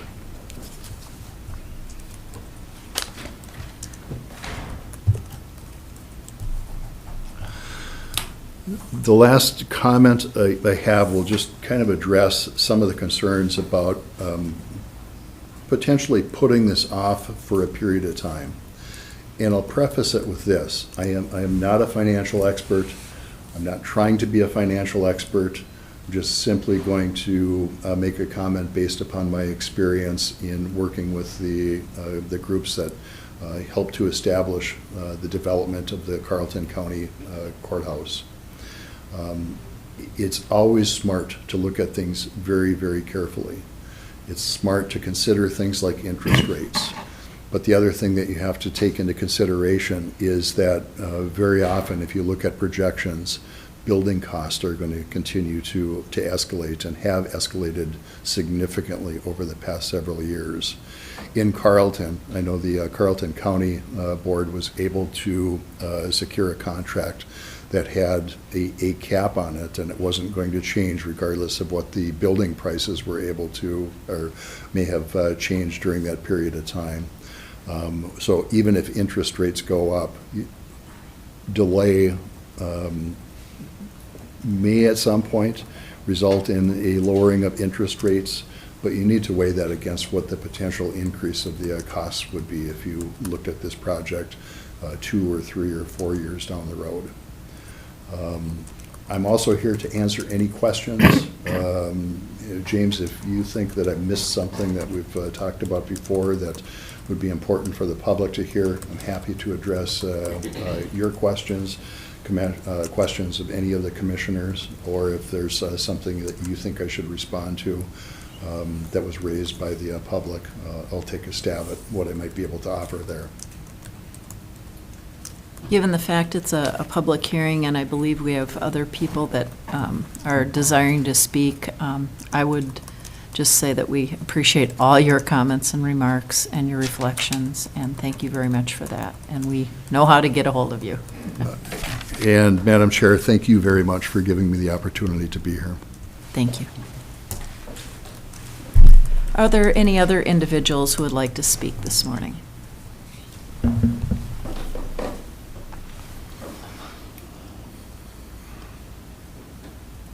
Any other individuals who would like to speak this morning? Going, all right. Thank you. Please come forward and state your name and address for the group. Mike Shelmeski, 308 County Road 44, Grand Marais. And I guess I attended this here to find out, because I had heard there's a number of options. This is one you presented, but looking at it mostly from the perspective of the age of the group here, it's like it's more people who aren't working full-time, or young people who are working, probably don't have the time to be here. They're trying to make a living. I'm in the retirement portion of life here, and I'm having to work a couple extra days a week now just to bring in additional income. And with these plans I'm seeing here, there isn't a projected cost that I've seen of what it will do to my taxes for each projected project that I know of. If you have that, it would be helpful for people when they're voting on something like this to, or being asked to pay these prices here. What do they have to figure out how to budget in for an increase like this here? Because at some point in time, there's going to be people up here in Cook County that will probably end up getting taxed off of their property. They'll have to subdivide it if they had something big enough to generate it, or it's harder when you hit a retirement age to have an additional income when the increases are becoming so large. And so I guess I'd like to know, with each one of these things, what would be the projected increase to our taxes? Not that that's the only thing. I know we have, I've listened to all sides. I appreciate what the judge just said about what he sees as the needs and, our deficiencies. And I know maintenance sometimes deferred is maintenance. Sometimes that's, it's like costs us more. But all families have to stay within a budget. I mean, sometimes you can't take care of everything all the time. And so I'm just asking if whichever one of these things goes forward, it's like, treat this money like it's my money or any one of these others, because it is. And it's like, we want the most out of it, and but we want it to be affordable. When you showed earlier what the population is, and you spread that cost of those millions of dollars to 5,600, whatever the number is what permanent residents in Cook County. It's a pretty good burden to put sums like that onto a population. So yes, we can't stand still, but it's like, I would like to be able to hang on to my place and pass it on like a lot of people to their children. And so taxes are an important part. The services are also, they're a huge thing, and I appreciate again what you said about what our needs are here, but I like living up here, and I don't want to be, at some point in time, as I grow older, be forced off because I can't generate the income to pay the additional taxes. So again, thank you for the ability to speak, and I do appreciate all the work that went into it. I'd just like to have some figures as far as for each one of these proposals. What would it do to, what kind of an increase would it be? What could I kind of possibly, see what it would do to me as a person? What would I have to come up with to meet my needs to pay my taxes? So, thank you. Thank you so much, Mike. Are there other members of the public that wish to speak?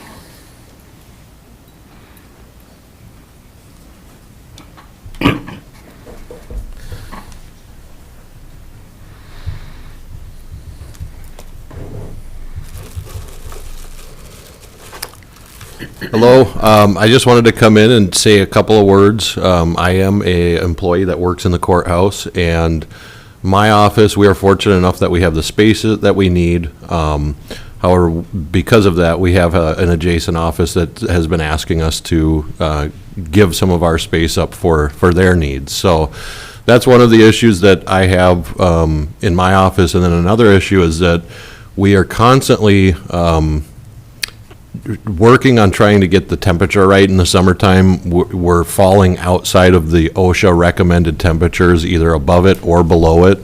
And at times it's so uncomfortably warm in there that you can't really focus. And at other times it's so chilly in there that you have to throw something on to stay warm. But that's one inefficiency we have in my office. And, being that I am the county assessor, it's a statistic that I always keep very close to conversations. I've done the research. Last year in 2022, that's the most current information we have on statewide data. The effective tax rate on a homestead property in the state of Minnesota, there are only 2 other counties that pay a lower effective tax rate than Cook County. That's Aiken and Cass. So I just wanted to take a little bit of time off today and out of the office. I've got my property tax compliance officer coming shortly, but just wanted to come in and make a comment in front of the board and the public in general about those issues. Thank you so much, Mr. Thompson. Thank you. Are there other members of the public that wish to speak this morning? Anyone else who wishes to speak?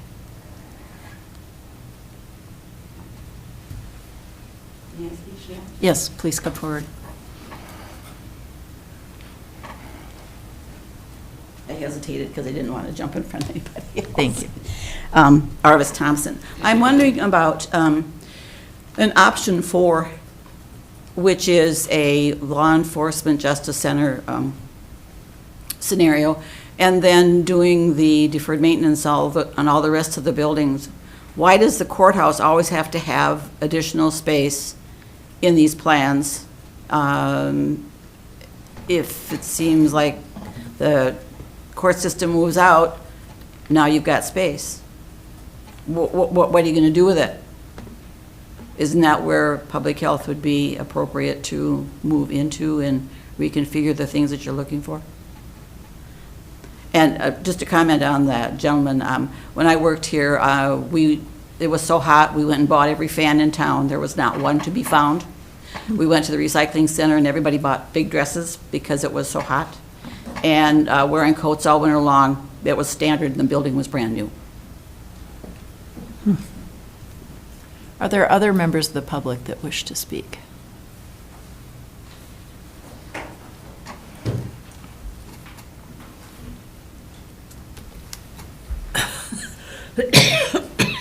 Good morning. Good morning. Cook County Sheriff Pat Eliason, and I can speak to some of the security issues and the space needs, security issues at the current courthouse and the space needs at the Law Enforcement Center. So I was part of the trial that the judge was referencing down at St. Louis County, and we were there for 3 weeks, and they have a very secure courthouse for movement of defendants and juries. It's very good, but there are some issues with that as well. But when you compare that courthouse to this courthouse and the issues that we have, it's really not comparable. We are bringing defendants in the back stairway over here. We're bringing them in a public entrance. We're bringing them up through public common areas. As the judge said, that there are certain rights that must be protected with the defendants. And it's very difficult in this courthouse to do that when you're bringing them from a public stairwell into a public space to try to get them into a secure room, which we do. So that's one. The other thing, in the courtroom itself, I believe there's 5 separate entrances in the courtroom. You usually have, I should say, depending on what type of a case it is, you have one bailiff in that courtroom. So that bailiff is responsible for court staff and jury usually. So if something happens, if the duress alarm is activated for some reason or another, that bailiff needs to focus on getting everybody into a certain area. He cannot monitor the other 3 exits or entrances. He cannot try to get people to safety other than what he's responsible for, he or she, responsible for at that time. And the other thing is what the judge references is there's one meeting room there. And it's usually taken up by the public defender or defense counsel and the defendant. There's really no other places for anyone to meet when the judge references violence prevention advocates, anybody from public health. If it's a child protection case, there's nowhere for a parent and a child to meet with somebody from public health. So there's issues that are of that concern that could be alleviated greatly. I mean, I'm not going to say that they're going to be done away with permanently, but they can be alleviated greatly with one building. In regards to defendants, they can be taken from the jail in a secure elevator, brought right up to top, brought right in the courtroom where they should be. Nobody's going to see them. There's no public areas they're going to cross. Adequate meeting space, especially for, like I said, violence prevention advocates, victims, child protection cases, things like that need, that there's a need for privacy and there's a need for confidentiality for all of those. So that's my comments on the courtroom and the courthouse. Like I said on the radio last week, and the judge said as well, it's a beautiful courtroom. It's a wonderful space. But security-wise, it's kind of a nightmare. Space at the Law Enforcement Center. So Administrator Yorkie referenced, we have 2 offices, and I think they're about 8 by 8, maybe 10 by 10. And there's 10 deputies that need to utilize those 2 offices. So you have 5 deputies in each office, basically the size of 3 of those desks over there. So it gets quite crowded at times, especially when they're working cases, trying to make phone calls, trying to take statements, trying to type reports. So it's very, very crowded for them. Now, do they need a bigger space? Do they need it? No. Should they have it? Yes.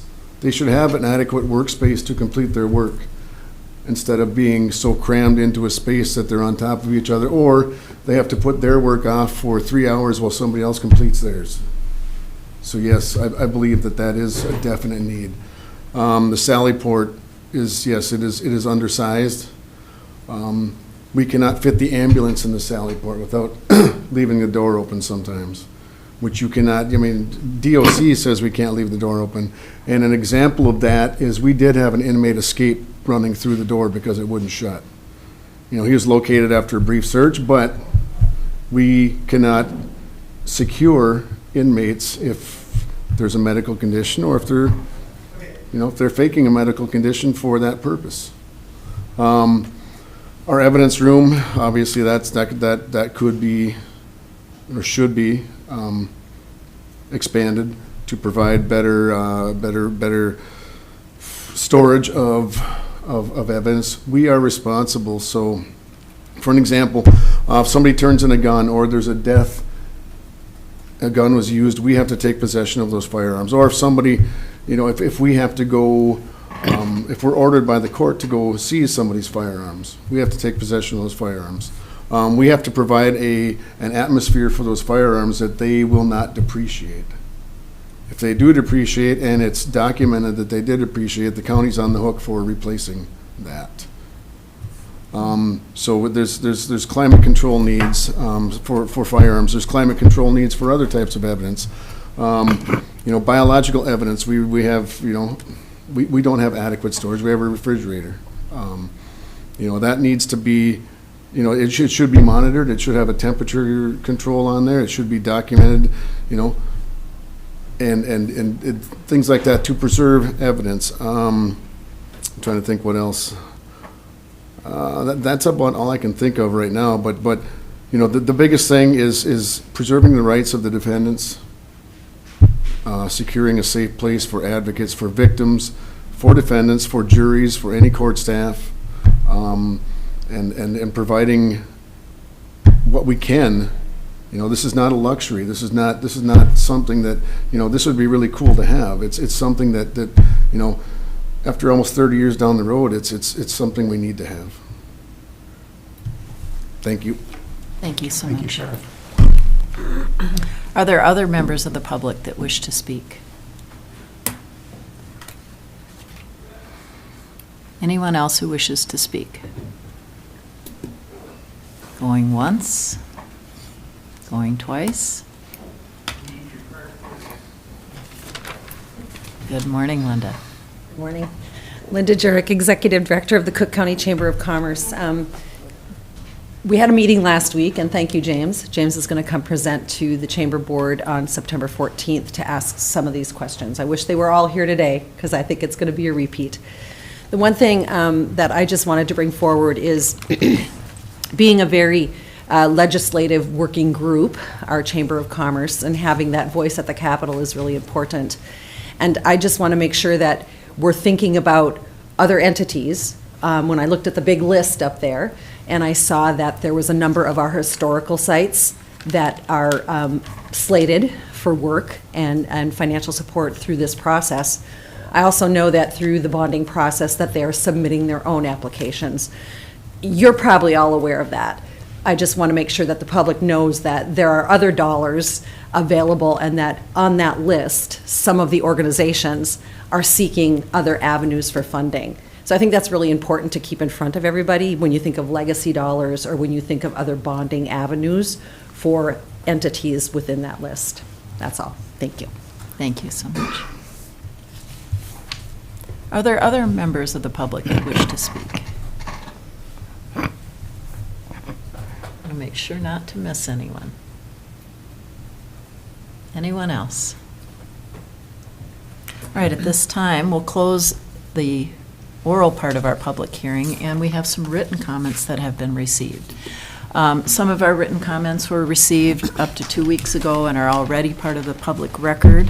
I know I have a couple that I've received recently that were requested to be read. The first one that I have is from Dr. Robert Mordini. This correspondence concerns the capital improvement plan and the feasibility of some of the items contained herein. Having a terminal degree in industrial education and 30 years of teaching industry-related subjects at all levels, and my work in industry and construction qualifies me with some expertise in multiple areas. My work experience ranges from structural steel fabrication to project management for Development Corporation, developing and building office warehouse buildings in 3 states and a resort community on the peninsula on the west coast of Costa Rica. The first item of concern is the time and date of the public hearing concerning the plan. It would be more prudent to schedule a meeting or multiple meetings to ensure any and all those who are concerned are able to attend. Work and other commitments must take priority, and this prevents interested or concerned citizens from attending and voicing opinions on the proposed plan. It should be a priority that any and all individuals paying taxes to fund this have the opportunity to be heard. I have witnessed firsthand some of the construction projects in Cook County, and frankly, I am not impressed with the results, as they are not of the caliber they should be or could be. I will be happy to discuss my concerns about quality, design, budgets, schedules, etc. with anyone showing interest or concern in these areas. It's my opinion some past projects are the result of want instead of need, and have resulted in money better spent on the needs of the majority and benefiting the largest number of county residents, not spent to that end. A good project adheres to the design principles related to the function which solely exists to satisfy the need or problem. A well-designed project looks to the future for all possible needs that may arise and incorporates into that design details that will readily accommodate those needs easily and economically. Consultants, architects, contractors, tradesmen, material vendors, etc., are all working on a profit margin and have a higher rate for any government-funded projects. Bids by these entities should be accepted under contract, and the contract should be binding. A construction manager, experienced and competent in all areas of construction, is an absolute necessity to ensure adherence in any and all phases of the job as to budget, schedules, quality of work, use of specified materials, and that the job progresses as smoothly as possible with the desired end product of the required quality done in a workmanlike manner and on schedule. The subject of fiscal responsibility is of utmost importance, as it is public money that's being spent, and the taxpayer is entitled to the most bang for the buck. Those responsible for these funds are in the public trust and should be accountable for any and all expenditures and the allocation of funds. Any and all projects for public use other than expenses such as roads, sewers, waterways, parks, schools, etc., once open for public use, should be economically independent of support from public funds. If they cannot break even or show a profit, they are not economically feasible and an extra burden on the taxpayer and should be modified to pay their way or be scrapped. A feasibility study in the planning stage would reveal quite a lot on this subject, and good management cannot be stressed enough. As to the importance of design, it's the key to all the rest and should meet the requirements of a good design. It should fit the environment, be aesthetically pleasing, fully functioning during all seasons, economically feasible considering the economics of the region, and with as much durability and longevity as possible.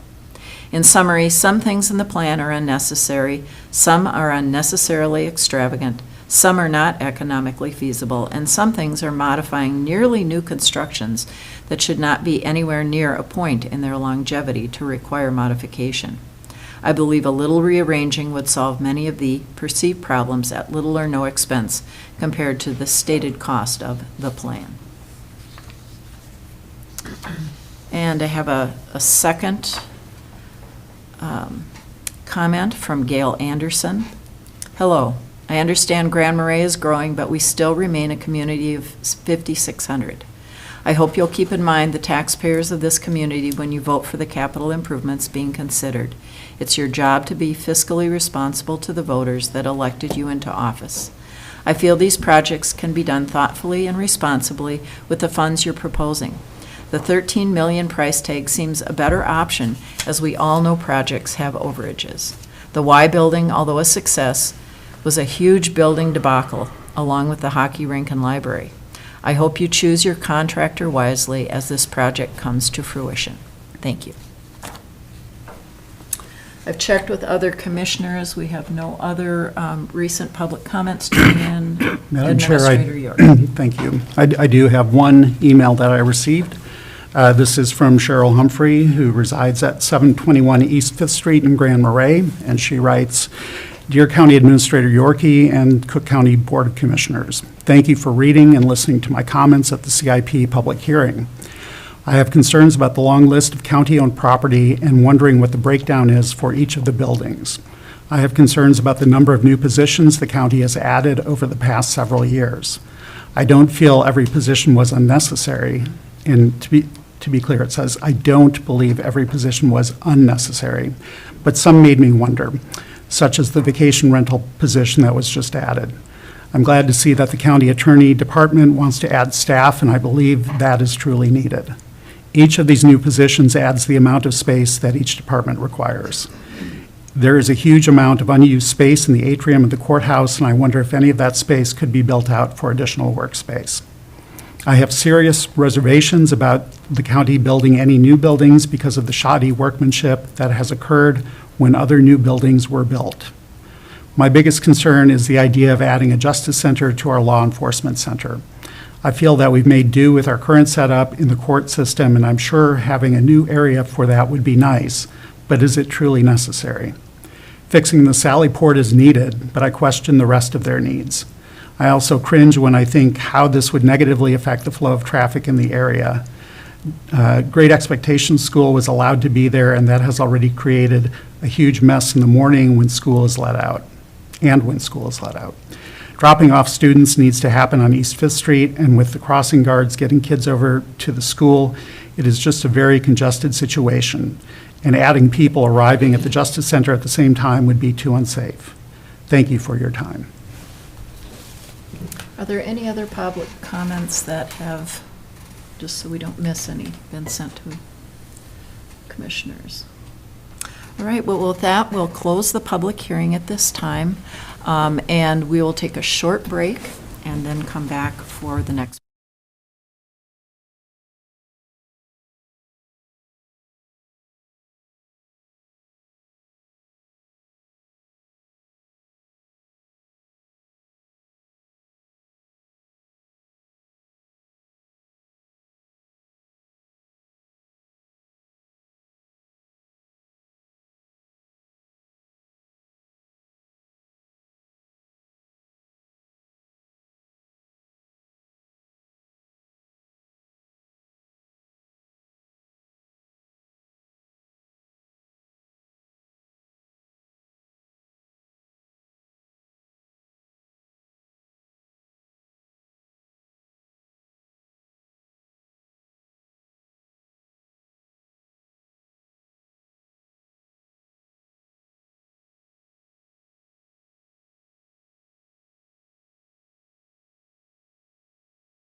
Well, welcome back, everyone.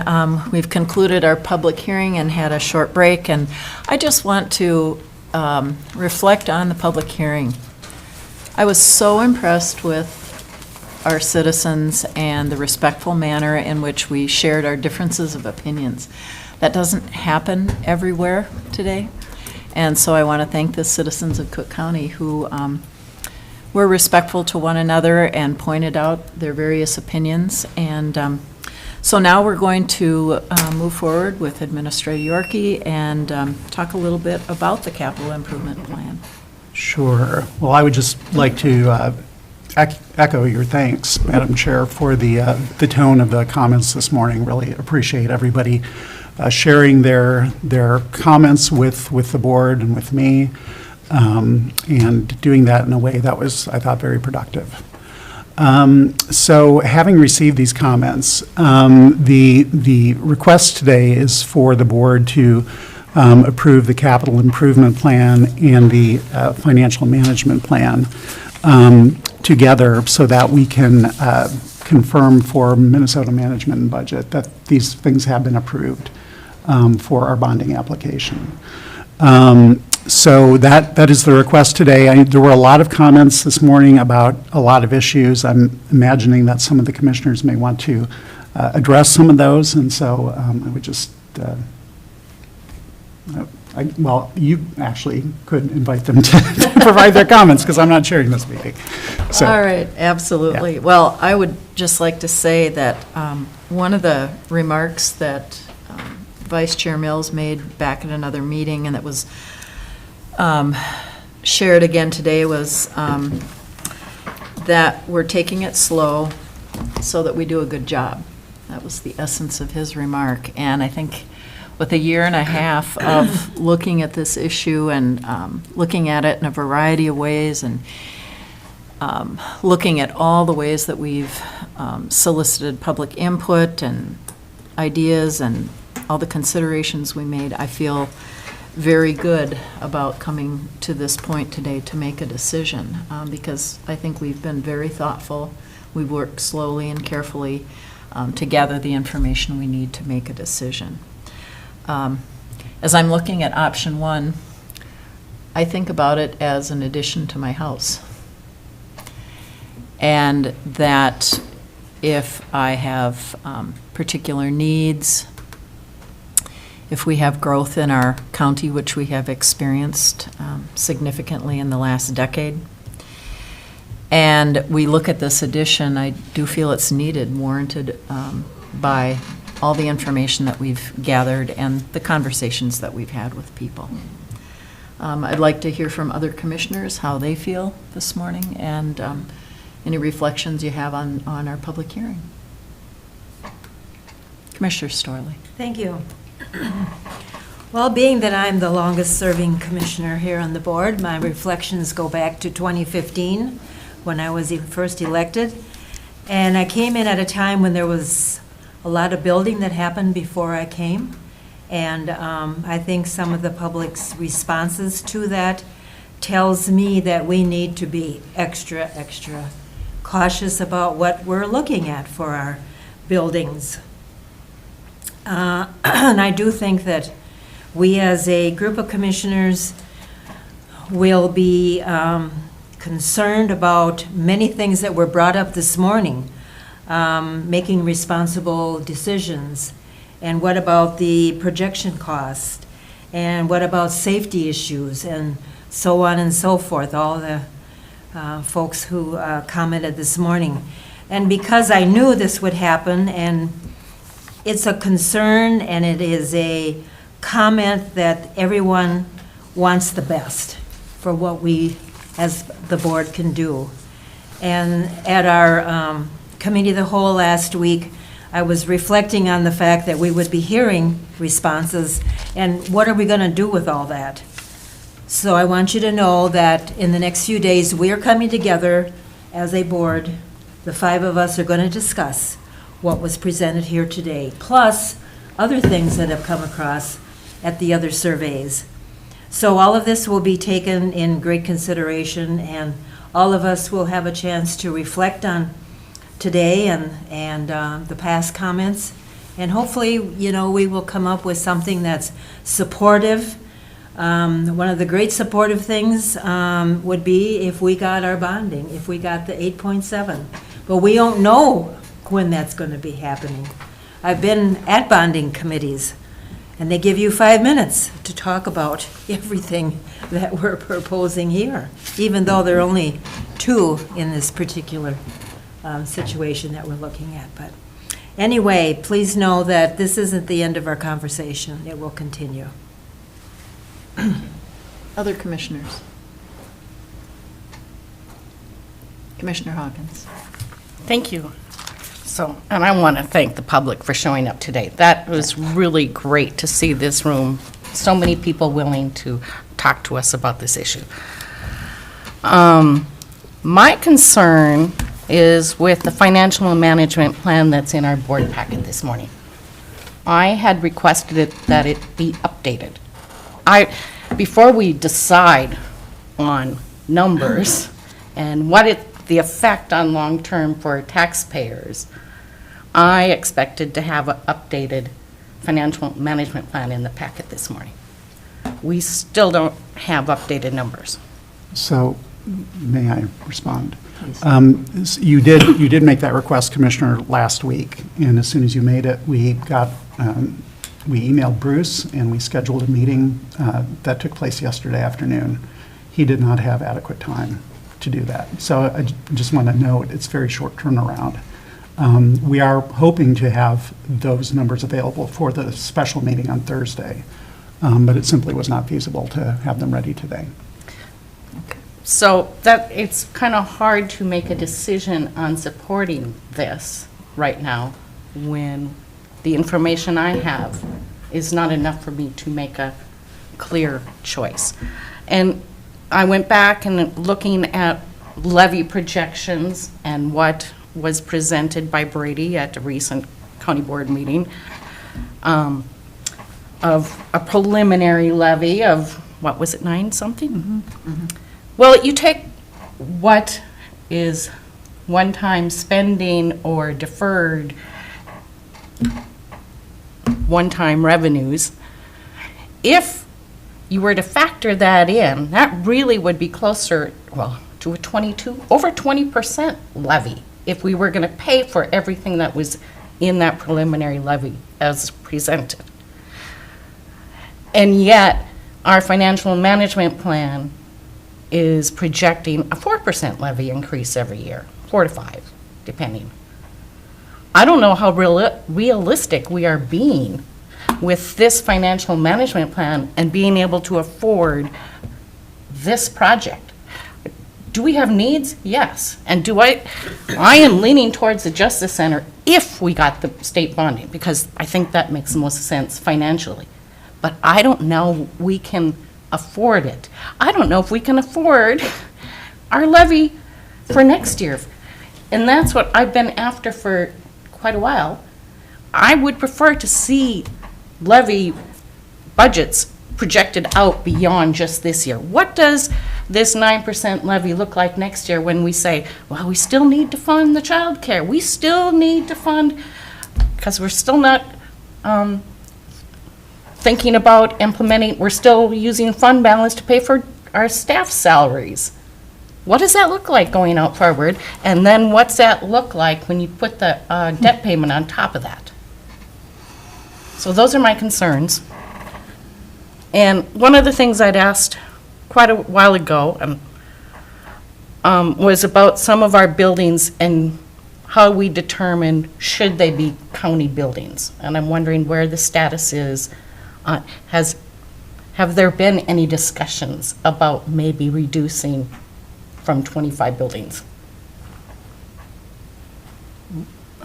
Madam Chair, if I could, I mean, that would be a policy decision, and that's something that the board would have to discuss. And you all have discussed that. We've talked about it in the past, but there have been no decisions on that. And if that's something that the board wants to dig into further, I think we need to schedule a time to talk about that. But from my perspective, that's really on the board to carry forward. That would be definitely a good discussion for a future committee of the whole. I do know that the blacksmith shop, we hope that that can go back to the Cook County Historical Society.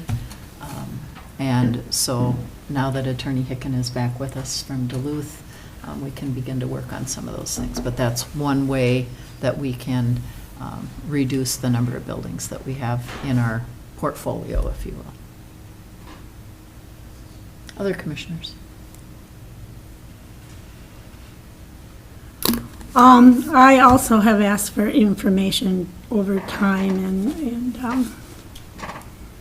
I think the people that were here today, a couple of people have pointed out about the time of this hearing and who's here, but those who are not working. And not to raise anyone's ire again, but obviously there are questions about this, there's definitely needs, but have we examined all of the other options? Now, I find out after the fact, had been a meeting with Administrator Yorkie and Commissioner, what's your name? Hawkins. And me on a Thursday, and Commissioner Hawkins brought up the idea of maybe we should check out the Bausch building. And we asked Administrator Yorkie if he would then set it up and we would tour it. And I find out after the meeting, the following meeting, that indeed somebody had gone in there. He had been in there. No, And I have not. it had been determined, I misunderstood. We That it had been determined, someone had been To be directed really to go clear, I in. mean, we did a cost analysis with the data, with the pricing information. The cost of the building had dropped. We did a financial analysis to determine if it was even worth exploring. And based on that analysis, we determined it was not, so. So that was one thing, and so that was not, I was not given that information before the board meeting, any of that information. And then I found out at the strategic planning meeting, the Bausch building came up in some side little thing. And I was informed that there had been a building committee that had met. And there was not a commissioner at that meeting. Normally there would be. That was discussed, and there were, from the point of view for MIT, for all the different needs that that building would have to be brought up to. I mean, the parking, all of that. But that had been thoroughly discussed, and there was square footage, and it wasn't just estimated numbers. It was actual, if we were to go in and use that. And I found out just randomly from Rowan Watkins, and I just would like to know why the board wasn't given all of that information, all those pieces about that discussion. So that, again, it's like we talked about, and I know offense will be taken, but we talk about the voters questioning and not necessarily trusting things that come from the county government from past history. Got that. We're not the past, we are the future. I mean, we are now. But when we have public hearings, like today, and we ask for input, the perception is it doesn't matter really what people have said, because the decision is made before we even hear from them. So that is one reason why I contend that many people don't participate in what's going on around here, because what does it matter over time? And then also, as was pointed out, many people that have a real stake in what the county does for the future, they're working. They are working. It's 11 o'clock on a Tuesday morning. They are working. They have families, or they don't have families, but they have jobs.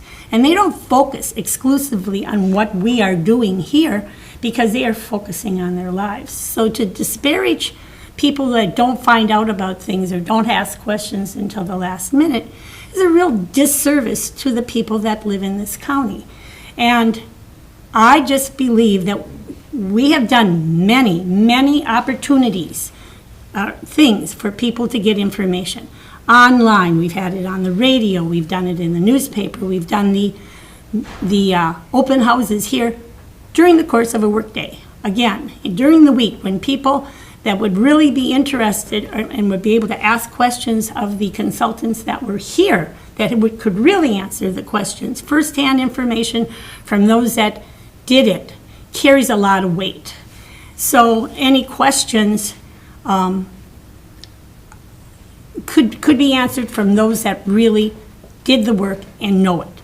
So I just believe that, and there seems to, and Commissioner Storley over there, she does the town halls. She goes out, she talks to people out there. Commissioner, I can't do this fast enough. Commissioner Sullivan is at the Lake Association. She's out there talking to people. You get out there and talk to people, because that is how information is really in this county where our people live. They need to talk and hear it. They don't necessarily sit on their computers or go online or read. We don't want them just reading what they see on Facebook, because what is the accuracy of that? That could, I mean, we can have all sorts of things that are not true about this project out there. So face-to-face opportunities, not during a workday, not during, I don't know the answer. And I do know that you can't count on people to stop what they're doing in their lives to make this more important. Like today, for instance, I know there are people that would have been here, but they are out in the west or east end of the county looking for a downed Hovland resident who's in the woods somewhere. They're searching. So they didn't come here because they thought that part of their life had more importance than coming here to be listened to, and then, it didn't matter. There's somebody out there that needs their help. So I just think that it's going to cost money one way or the other, and I'm not saying that putting the Justice Center, having that thing, that might be the solution. But I don't believe we have really thought outside the box. I do not, like, how can we reconfigure the spaces that we already have? And another big issue, not to pick on public health and human services, those people are essential to the people in our county who have needs, have serious needs. But that is an ever-growing department that has greater space needs. But the community, I don't know. What do they do? I'm not asking for specifics. Just explain why this is done. And it's going to take more than, Allison does a wonderful job of doing the presentations, but it doesn't answer questions that people have. And so we don't need to rush on all of this stuff. And yes, there's $8 million sitting out there that maybe we could get. There's $2 billion available, $7 billion are being asked for. We are one little county, I mean, yeah, we haven't asked before, all those different things, but to count on an assumption, not even an assumption, but more of a hope that maybe we'll get lucky because we are important enough, our project is important enough. It's nothing against our law enforcement. I have not heard one person in this county that I've talked to have anything bad to say about, or to question whether law enforcement really needs more space. That they definitely need some more help where they're at. No one questions that our buildings need to be taken care of. But the question is, how many more square footage are we going to add? And then we're going to take care of more space. And to eliminate, as that little printout, we're going to do the Justice Center, but now we can eliminate the cost for the deferred maintenance for the courthouse and the deferred maintenance for the law enforcement. That's flawed thinking. Those buildings still exist. We still have to spend money on those spaces, regardless if there's another floor for the Justice Center. And so I believe we don't need, until more hard data is presented, and a big one is numbers going forward. The tax, what does this do to taxpayers? What does this do to the business taxes in this county? And then what are the population projections going forward? All of this is information that our voters deserve. They deserve it because even though it appears that there's an open checkbook for the county, and okay, people are going to take offense at this too, but take offense if you must. That is the perception, because the people that live here are footing the bill. They're paying for me to sit here. They're paying for all of us to sit here. They're paying for the lights. They're paying for this. And I don't believe they are opposed to county government, but they want to make certain that they don't get taxed out of their homes. They get taxed out of the county. The county will forever be changing, especially since we live in a climate that is holding its own in climate change. People with money are coming to a very limited area to an area that has limited private property, limited space. And so our cost of living and the people that are going to be able to live here is only going to be harder for those of us that work here. And so to go ahead and vote to put a greater burden of X amount, unknown at this moment, that will happen this year, next year, 5 years from now, it's not fair. It's just not right to do that, to disrespect our voters because they want to know what's this going to cost me. I'm done. So I'd just like to respond, Commissioner White, I don't feel like I'm disrespecting the taxpayers. And I take it very seriously, all the decisions we make that impact our taxpayers. I look at our history and know that we have had county boards that have not stood up to spend money when it was needed to be spent, and that's why some of our buildings are in such dire straits. Absolutely. And I feel compelled to support option one because I do feel it's in the long-term benefit of our county. I think it's a wise economic decision. I think safety, I think efficiency, I think our deferred maintenance are all important things. And I just want to make sure the public knows, at least for me, and I believe for all our commissioners, we do take seriously all the financial decisions that we make. We do not make those lightly.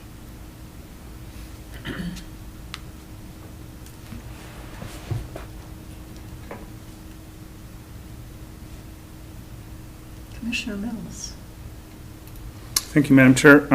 So when I was elected in 2018, we had a previous capital improvement plan and we had a public hearing, and that, I believe, was pretty much shut down because of the expansion of the jail. And there was a lot of distrust with our consultant because not only were they instrumental in creating the capital improvement plan, they were also in charge of the kind of the build out of it. That was not inexpensive, and it's unfortunate that the entire plan was kind of trashed because of that one project. We've had those needs since then, and we've been putting money away for this since then. We hired CRBPS, and that was again not inexpensive. Both companies, I believe, are professionals. They have great references. I've checked personally with other commissioners and other counties about some of the projects, and also as far as CRBPS is concerned, we do have a history with them here, working successfully at improving the YMCA building, and also the city has used them with great success. So I really don't have any questions about the authenticity or the professionalism of their work. They know what they're doing, and they do it well. This was not rushed. like I was saying, it more, in my opinion, it more or less started before 2018. Has been going on since then. Every meeting at the building committee, we hear about our space needs. We hear about the shuffling that's been done.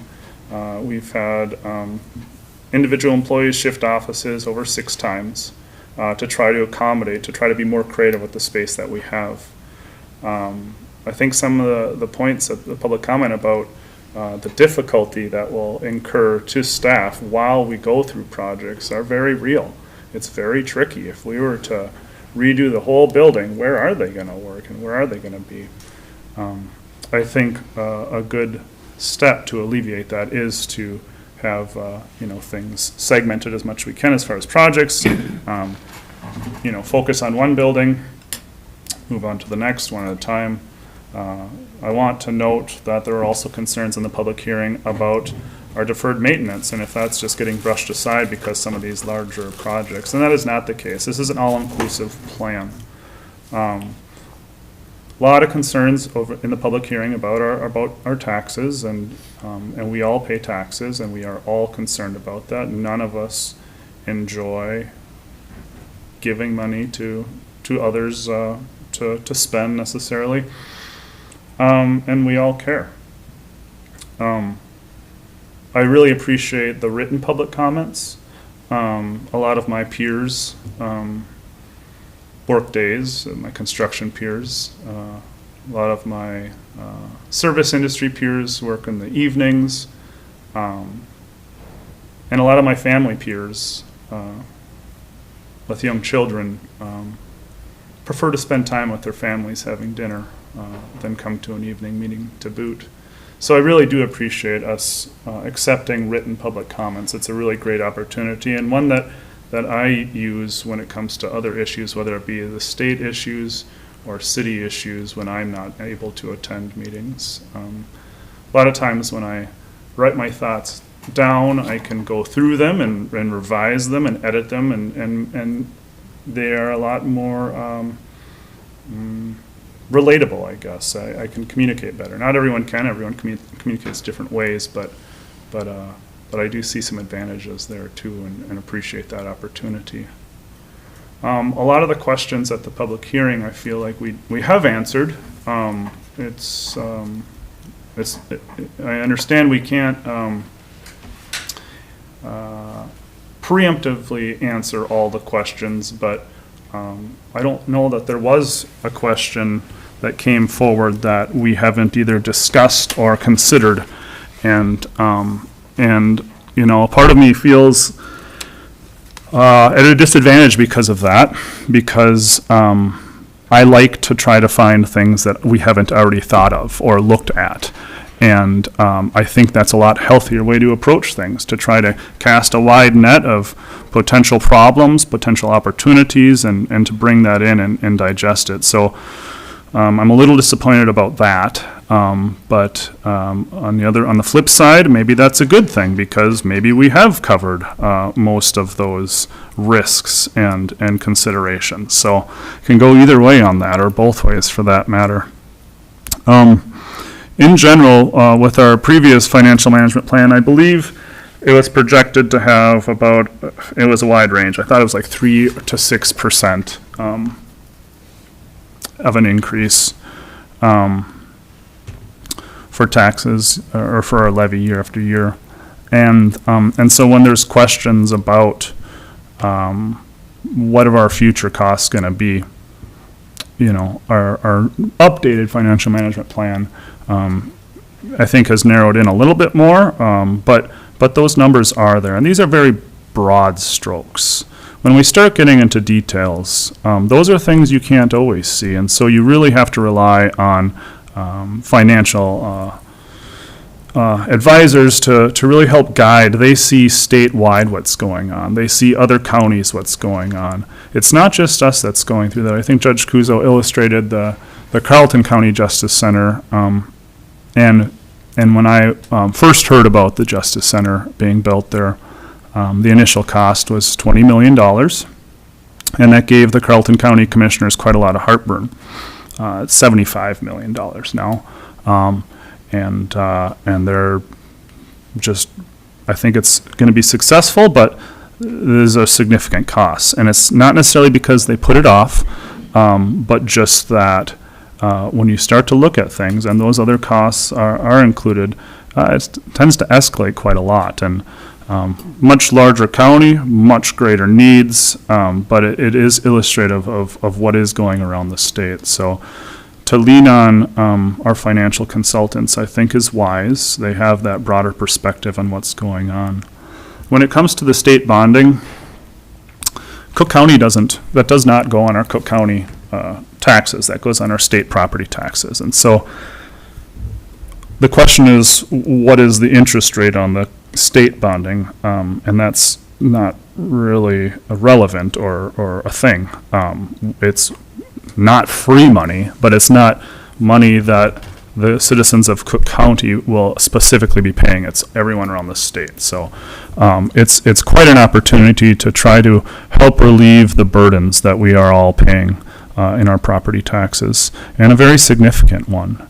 When Administrator Yorkie illustrated kind of the breakdown of things, I don't think he was trying to discount the deferred maintenance costs. I think Administrator Yorkie was just trying to illustrate the additional cost on top of the deferred maintenance, because I think most all are in support of addressing our deferred maintenance costs, and so it's more or less a given. Even though it's not, it's just a common understanding that we are going to be addressing these. It's just, what other decisions are we making that will add on top of that? And so I just wanted to point that out. There actually have been questions about law enforcement's needs. I think one of them was in the written comment. The Sally Port was recognized, but then the question is about the other needs. And so I think there are questions from everyone that I've heard, but again, we've looked at those questions and tried to address them the best we can. I am concerned that commissioners don't have the comfort making these decisions. They're very big decisions, and yes, they're uncomfortable, but we're elected to take the long view, to take the high view, to try to figure out what is going to make our community more sustainable and able to live in, and healthier. And if we start getting down into the weeds, you get lost. And right now, what is proposed is a plan. And I'm a little dismayed again, because at our committee of the whole meeting just last week, we went over this. This is a plan. This is a roadmap. This is a framework. It can change. It will change. We will change it as more information comes forward. The same is true for the financial management plan. This is something that will be changing, will be updating. If we make these bigger decisions based on the minutia, then we're making minute decisions. We're not making these overarching decisions. So I would just encourage commissioners to take a step back. Remember a week ago when we talked about this, what our strategy is, going for state dollars, alleviating costs to our community, and then if we don't get it, we adjust, just like we talked to, just like Administrator Yorkie presented in the plan.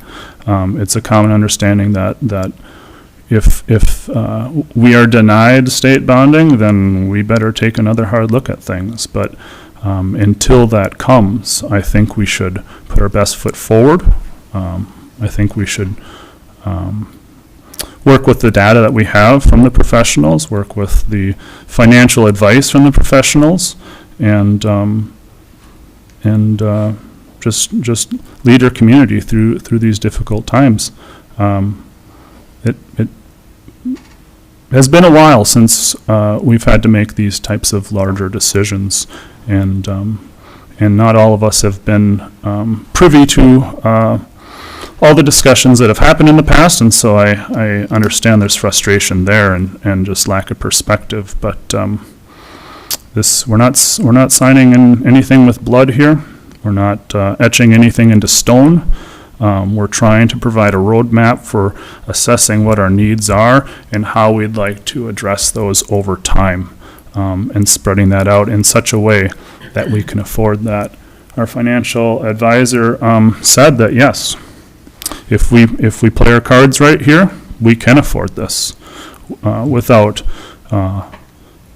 undue hardship on all of our taxes, and it is going to cost money. But it's, again, what's the most strategic way to spend this money? I think keeping up with our needs and recognizing the needs of our staff to try to reduce turnover, to try to make our working environments safe and productive as possible, as efficient as possible, is really what our charge is. Let me see if I have any other notes from the public hearing. Just, I guess, one of the big concerns too is about response time with law enforcement and kind of the idea of the satellite stations, and I think that's a really interesting idea. One of our challenges is just having enough staff, having enough deputies, and we're having a hard enough time as it is to have adequate staff just right at the law enforcement center, let alone out at satellite stations. So maybe down the road, when staffing isn't as big of an issue, we can look at that. I know the fire halls are used for emergency situations, and there could be some synergy there I'd like to look at. And yes, again, one of the other comments was just the spending costs over time. That's exactly what this plan is doing, is trying to map out over time what our costs are. Need more details there, and I guess I need details on what details we need. But like I said, I trust the CRBPS and the work that they've done. I've been very impressed with their engagement and willingness to answer questions and present to the public.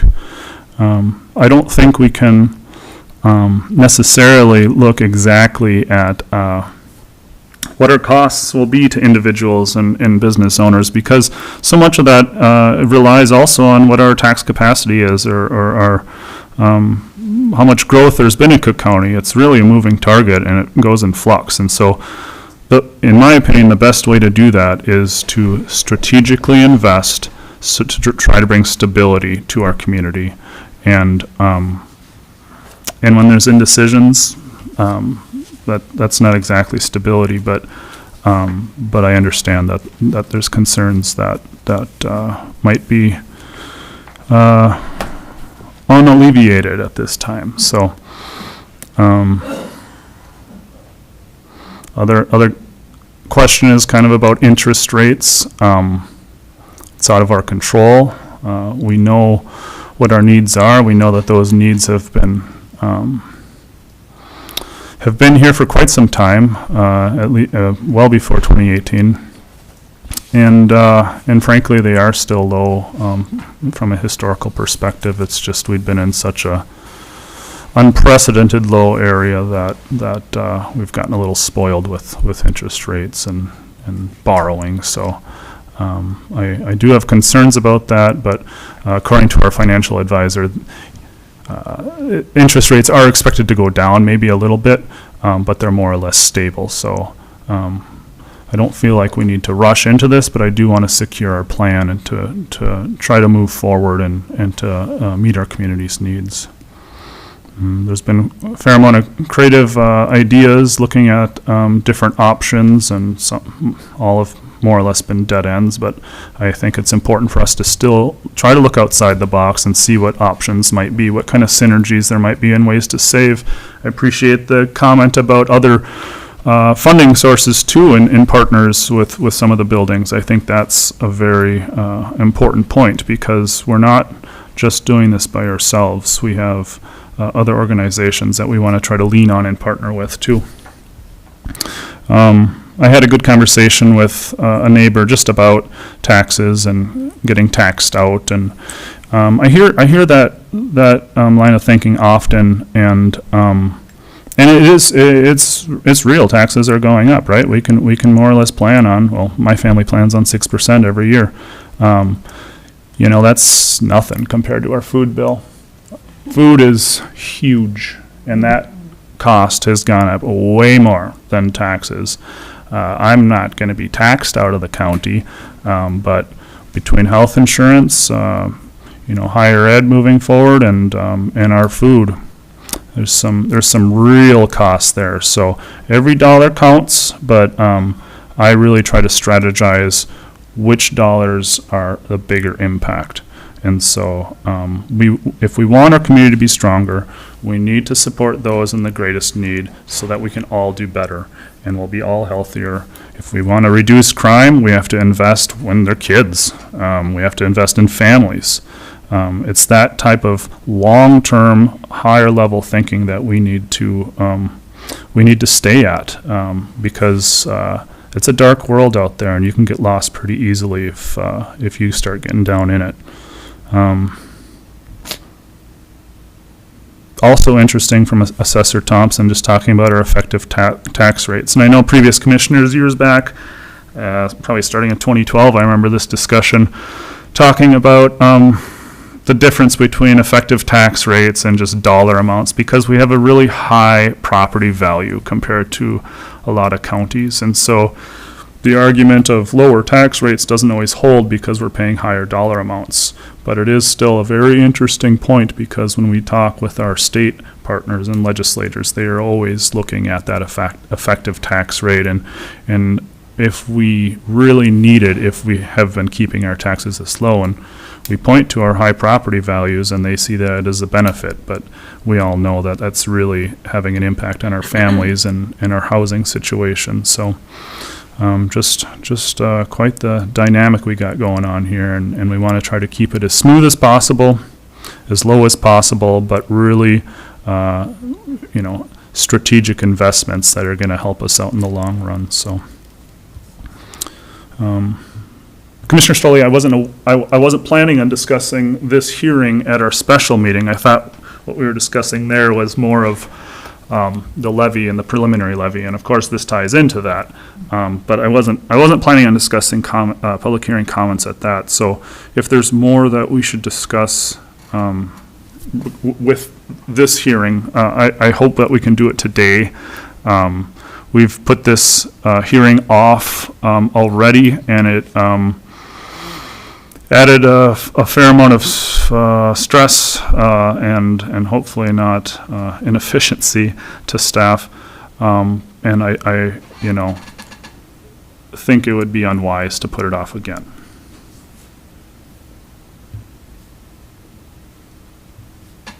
Appreciate your summary of everything, and I think we need to just keep in mind this is for our bonding application,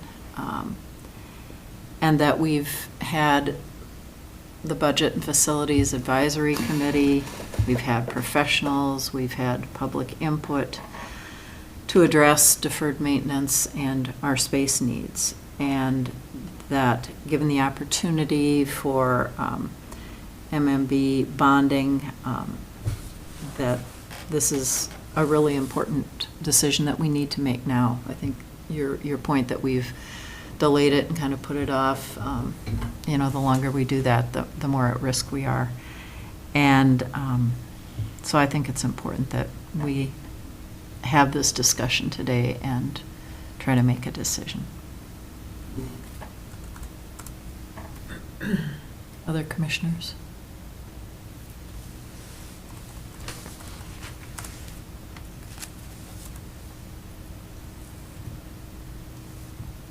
Are there specific items that we need more information on? I feel like I have lots of information and lots of input. I feel very comfortable. I would like to know the long-term, down the road, 10 years tax implications for taxpayers, for property owners. About 6% every year. How can you say that? That's just based, that's the high end of what our financial advisors have said. Kind of an average. So Commissioner. I'm taking the worst case there. So that means that when we were talking the other day, that our levy might have to be at 9 or 10% this year, or somewhere like that. Where does the 6%? I'm not understanding. It's an average. Average, yeah. When you're talking 10 years, that's all you can work with is averages. And when we're talking about taxes and the health of the community, building things to make it more efficient for employees will make it for some people, because our employees are very important, and they get paid for their jobs, and we provide a good space for them to work in. But the people that pay for this space don't have the same type of, necessarily the same wage, the same income, the same benefits that they have. And they are the ones that pay for all of this. They pay for all of this. We all pay for We all all of pay it. for, and I have Yeah. no problems giving money for, but I want to know that the money is well spent and the reasoning behind it. And I want to know, not for my personal life, if personal life, I need more space, I don't build an addition or another house. I look at, how can I reconfigure what I have, and do I need all this stuff I have? But we're talking about people, so that's different than stuff. Right. So, and no one is refuting the sincerity or the professionalism of the consultants, of the people that are hired, you know, those are their fields. But it's just information. Why don't we have the information? You can't. What information? About, you say 6%, I mean, like 6%. Brady, is that how you do the books? You just say, well, the average is 6%, and you fill that in when you're doing? With respect, Commissioner, you asked the average of 10 years, and that's the worst-case average from the previous financial management plan. This updated one is less than that, I believe, as an average, but there's still a range. It's Well, what, Brady, this is your field of expertise. I don't have a 10-year average for you. There's too many factors to, you could give a range, maybe, and I haven't looked out 10 years. Well, You what could is give a the- range based on lots Oh. of projections, but there's no way you can give a realistic number that fast on Do you something have like a that. range? I mean, I know this is. Not for 10 years, I have not. How about 5 years, 3 years? Do you- Well, I'm looking at the financial management plan, and it depends on things like using the sales tax excess money. Are we going to use, how much are we going to actually end up, how are we going to use that? Are we going to use all of it for that? You can't answer all those questions today. You know that it's there, it's a possibility. What's going to happen with our federal payment in lieu? What's going to happen with our state payment in lieu? They're all ranges of possibilities. So the best you can do is something like a financial management plan. And so That does, picks, you have to pick some things, and then that's your, with these criteria, that's our best guess. There's other criteria, you could have other best guesses, but that's that's the best you can do, really. so people, they look at their taxes and their property taxes, and Yeah. so it's $3,000 a year this year, and it'll be another 6% next year. I mean, I'm just, Yeah. something like that. That's how my household plans and budgets.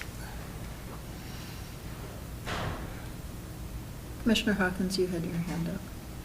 I just wanted to respond to Commissioner, whatever your name is. White, it's white today. So, at our Budget and Facilities Advisory Committee, we did look at the 10-year averages in relation to our discretionary funding policy, and I did a chart. And I raised my concerns back then that we were basing our discretionary funding off of a percentage of our overall entire levy. And so I did a spreadsheet and showed that for every year that happens, for that amount, our 10-year average of levy will go up. For every what happens? Your 10-year average, when you add a new average, a new dollar amount, the average goes up. So Okay. that's just basic math. Compound. Right. Right. So when I'm asking about our financial management plan, and we have a preliminary levy that's 9 to 20%, depending on how we count the dollars or what line we put it on, that will impact. So you can't say it's going to be 6% 5 years from now. It might be 8%. Unless you do the math. The math of the unknown is a hard math. But that's the financial, it's a plan. It gives you an insight. But if you put in bad data at the beginning, you've got bad information, bad input, bad output. We know some of our inputs right now. That's what I'm asking. You want me to make a decision. I want good input information. I agree, we've got to do something. I just want to make sure that when I tell the taxpayers, the people that elected me, how I'm voting, that I can assure them that I did ask the question and this is the answer, that I'm making it based on good input information. When I see what was included in our packet today, and I think, well, I don't know, I didn't do the math on that because I thought it was going to be done for me. That's what's concerning.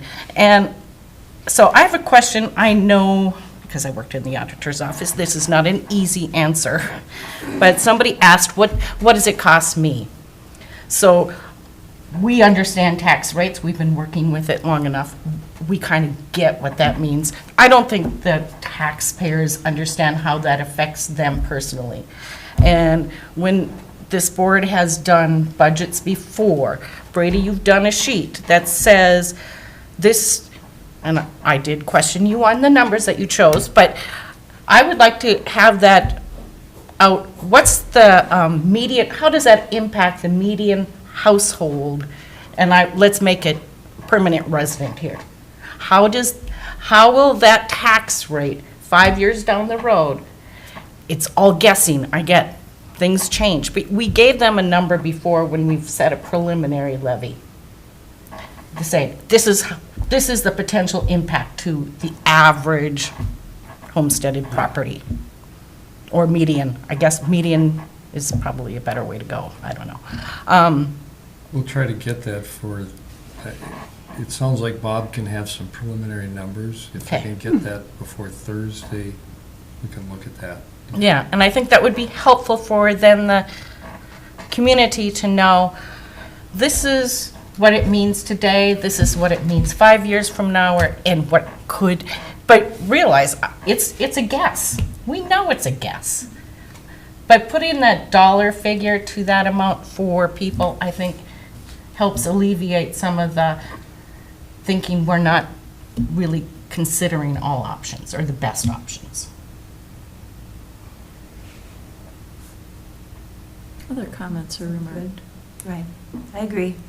I think all along the way through this process, whether it's the capital improvement plan or as we get to September and we're looking at establishing our preliminary levy, that's important. And I see that we're going to be just informing the public regularly as this moves forward. That's our responsibility, and we will do that, and we've done that in the past.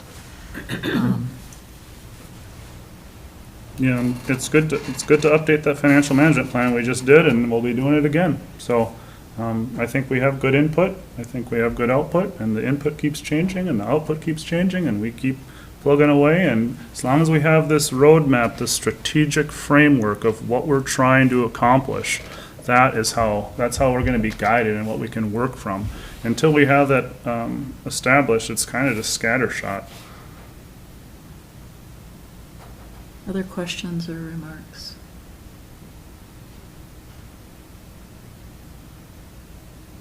I just think this is so important for our bonding application, and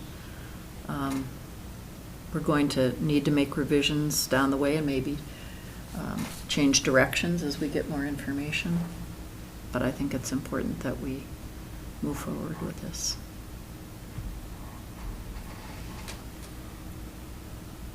So, what exactly, how do you want this motion?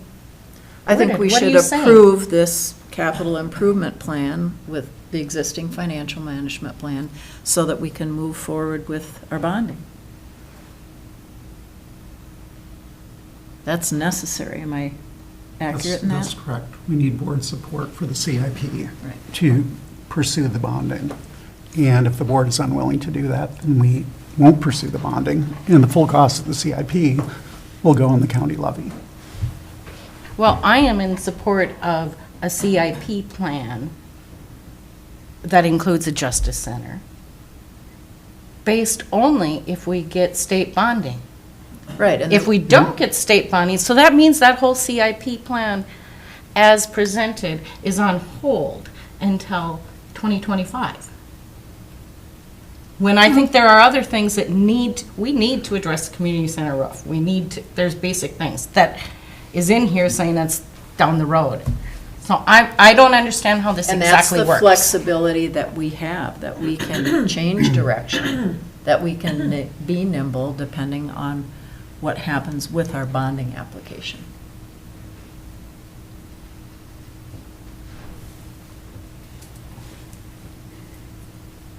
So I'll make a motion to approve the capital improvement plan and financial management plan so we are supportive of our bonding application.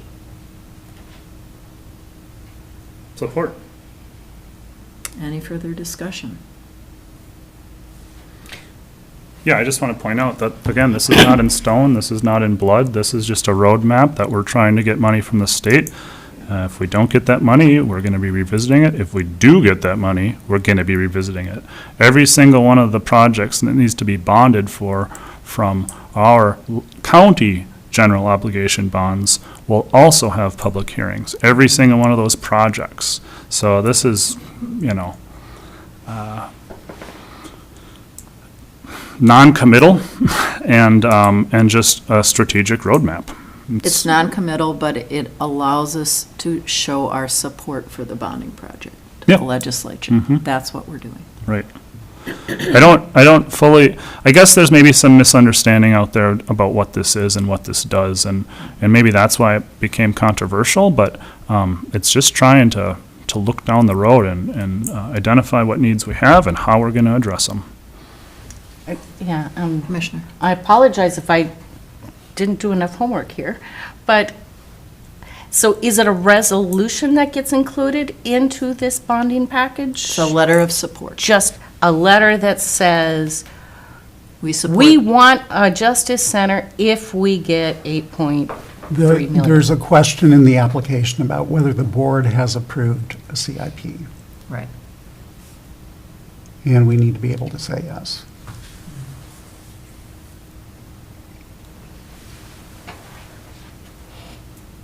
And then if we don't get the bonding, we take it from there.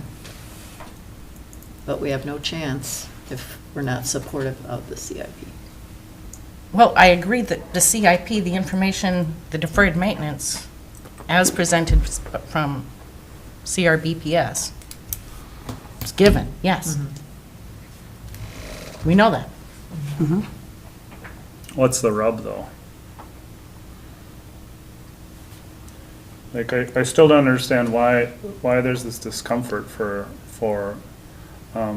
trying to lay out a roadmap for us to move forward. I guess my concern is if we don't get state money, bonding money, where does that leave us? How do we pay for this?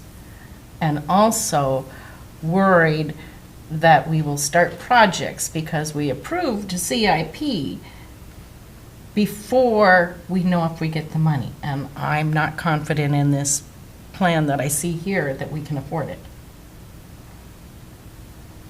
And I don't know how concerned to be about that. But, Again, we're not committed to anything. Commissioner? thank you, Madam Chair. Did you raise that question to Bruce Skimmel when he was presenting to the board, just about the affordability? I thought he stated pretty confidently that we could afford things. Based on this plan, and I'd already pointed out that some of those numbers were not up to date and they need to be updated. And I thought that was going to happen. I honestly But thought I was again- going to get But a new again, plan. Commissioner, you made that request last week. And we were only able to talk to Bruce yesterday. So there has not been sufficient time to update that information. I just don't know how significant of a change. I think Bruce would have said, like, I mean, my understanding is he was quite confident that we're in a good position to be able to address our capital needs. It's just how we did that and which needs we're going to address first is really the question. And that's not necessarily what we're doing here. We're just trying to get support for the bonding here and put this roadmap out. It's big, it's a lot of money, but we're not spending the money now. We're not spending the money for sure. We're just, this is what our needs are. This is a plan to address them. This is about what we think it's going to cost. And we want to start moving towards that. As more information comes up, as those costs start getting higher or harder, and probably higher too, when we have a project manager, then we can really, that's when we really start digging in to find out those costs. That's when we'll start getting some hard numbers, and I think that's maybe where your discomfort lies, is that the project manager is going to be involved with some of the bigger projects, probably all the projects, I guess. But it's just which ones do we address first, I think, is maybe what you're... I think so. Okay, well, and do you want that spelled out in the plan? Or how do we navigate that? I thought that's what the plan lays out. Pretty well. I mean, year by year. I mean, so the spreadsheet, the detailed spreadsheet, I'm showing all the projects. Yep. Lays it out year by year. So that's a known quantity. That's not something that we're going to have to figure out. We have recommendations for projects that we're going to have to do this year, next year, et cetera. And so that's not something that we'll have to bring somebody else in to verify that they need to be done. We've done that work already. We've collected the data. We know it has to be done. So, and I think it's been said several times, the deferred maintenance we need to do that irrespective of what happens with the Justice Center. There's uniform agreement, right? But that's important. Yes. And so I'm not sure why there's confusion about that, because I think the plan is pretty clear on what the timeline is for getting specific projects done. So I'm not sure what additional questions for information is needed.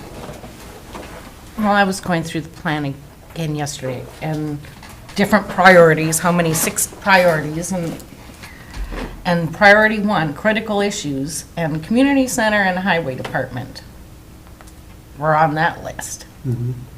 And I haven't heard any talk of how we're going to do that, and all I hear is we're going to build a justice center. So this is where I would feel more comfortable saying, we're going to do both. They're not mutually exclusive. They're part of a whole. Okay. And the deferred maintenance, yes, we have to do that, no question.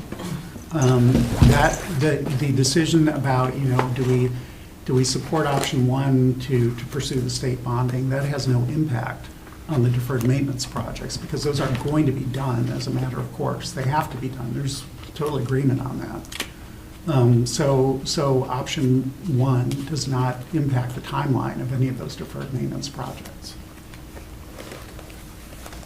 Well, that's the area that I'm trying to sort out here. Passing the resolution supports the bonding request. That goes to the legislature. They aren't meeting until February about bonding. So we have time in between to talk about the deferred maintenance and all the things that we'll need to use some of the other money for. So the resolution is just to support what we have already requested. Right. So we have a motion and a second. Further discussion? All in favor? Aye. Aye. Aye. Opposed? No. Motion carries 4-1.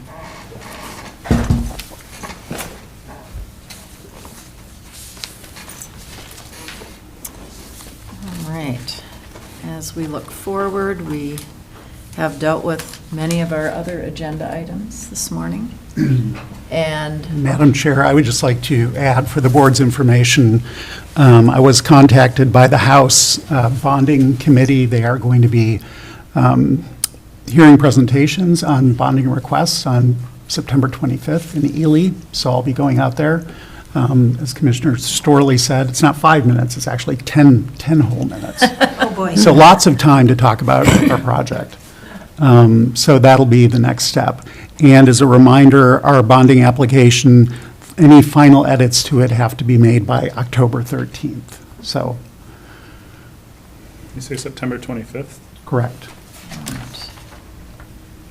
so that's in addition to all the other meetings that we have listed on our agenda. It's good to have on the radar. They did request that there be one or at the most 2 presenters, so All right. What's the date, September what? 25th. In Ely. All right, so we have all of our meetings up through September 25th listed, and then we have our sales tax comparison through June. And with that, is there a motion to adjourn? So moved. Thank you, Commissioner Mills. Is there support? Support. Thank you, Commissioner Storley. Any further discussion? All in favor? Aye. Opposed? Motion carries. Thank you all very much. Great discussion.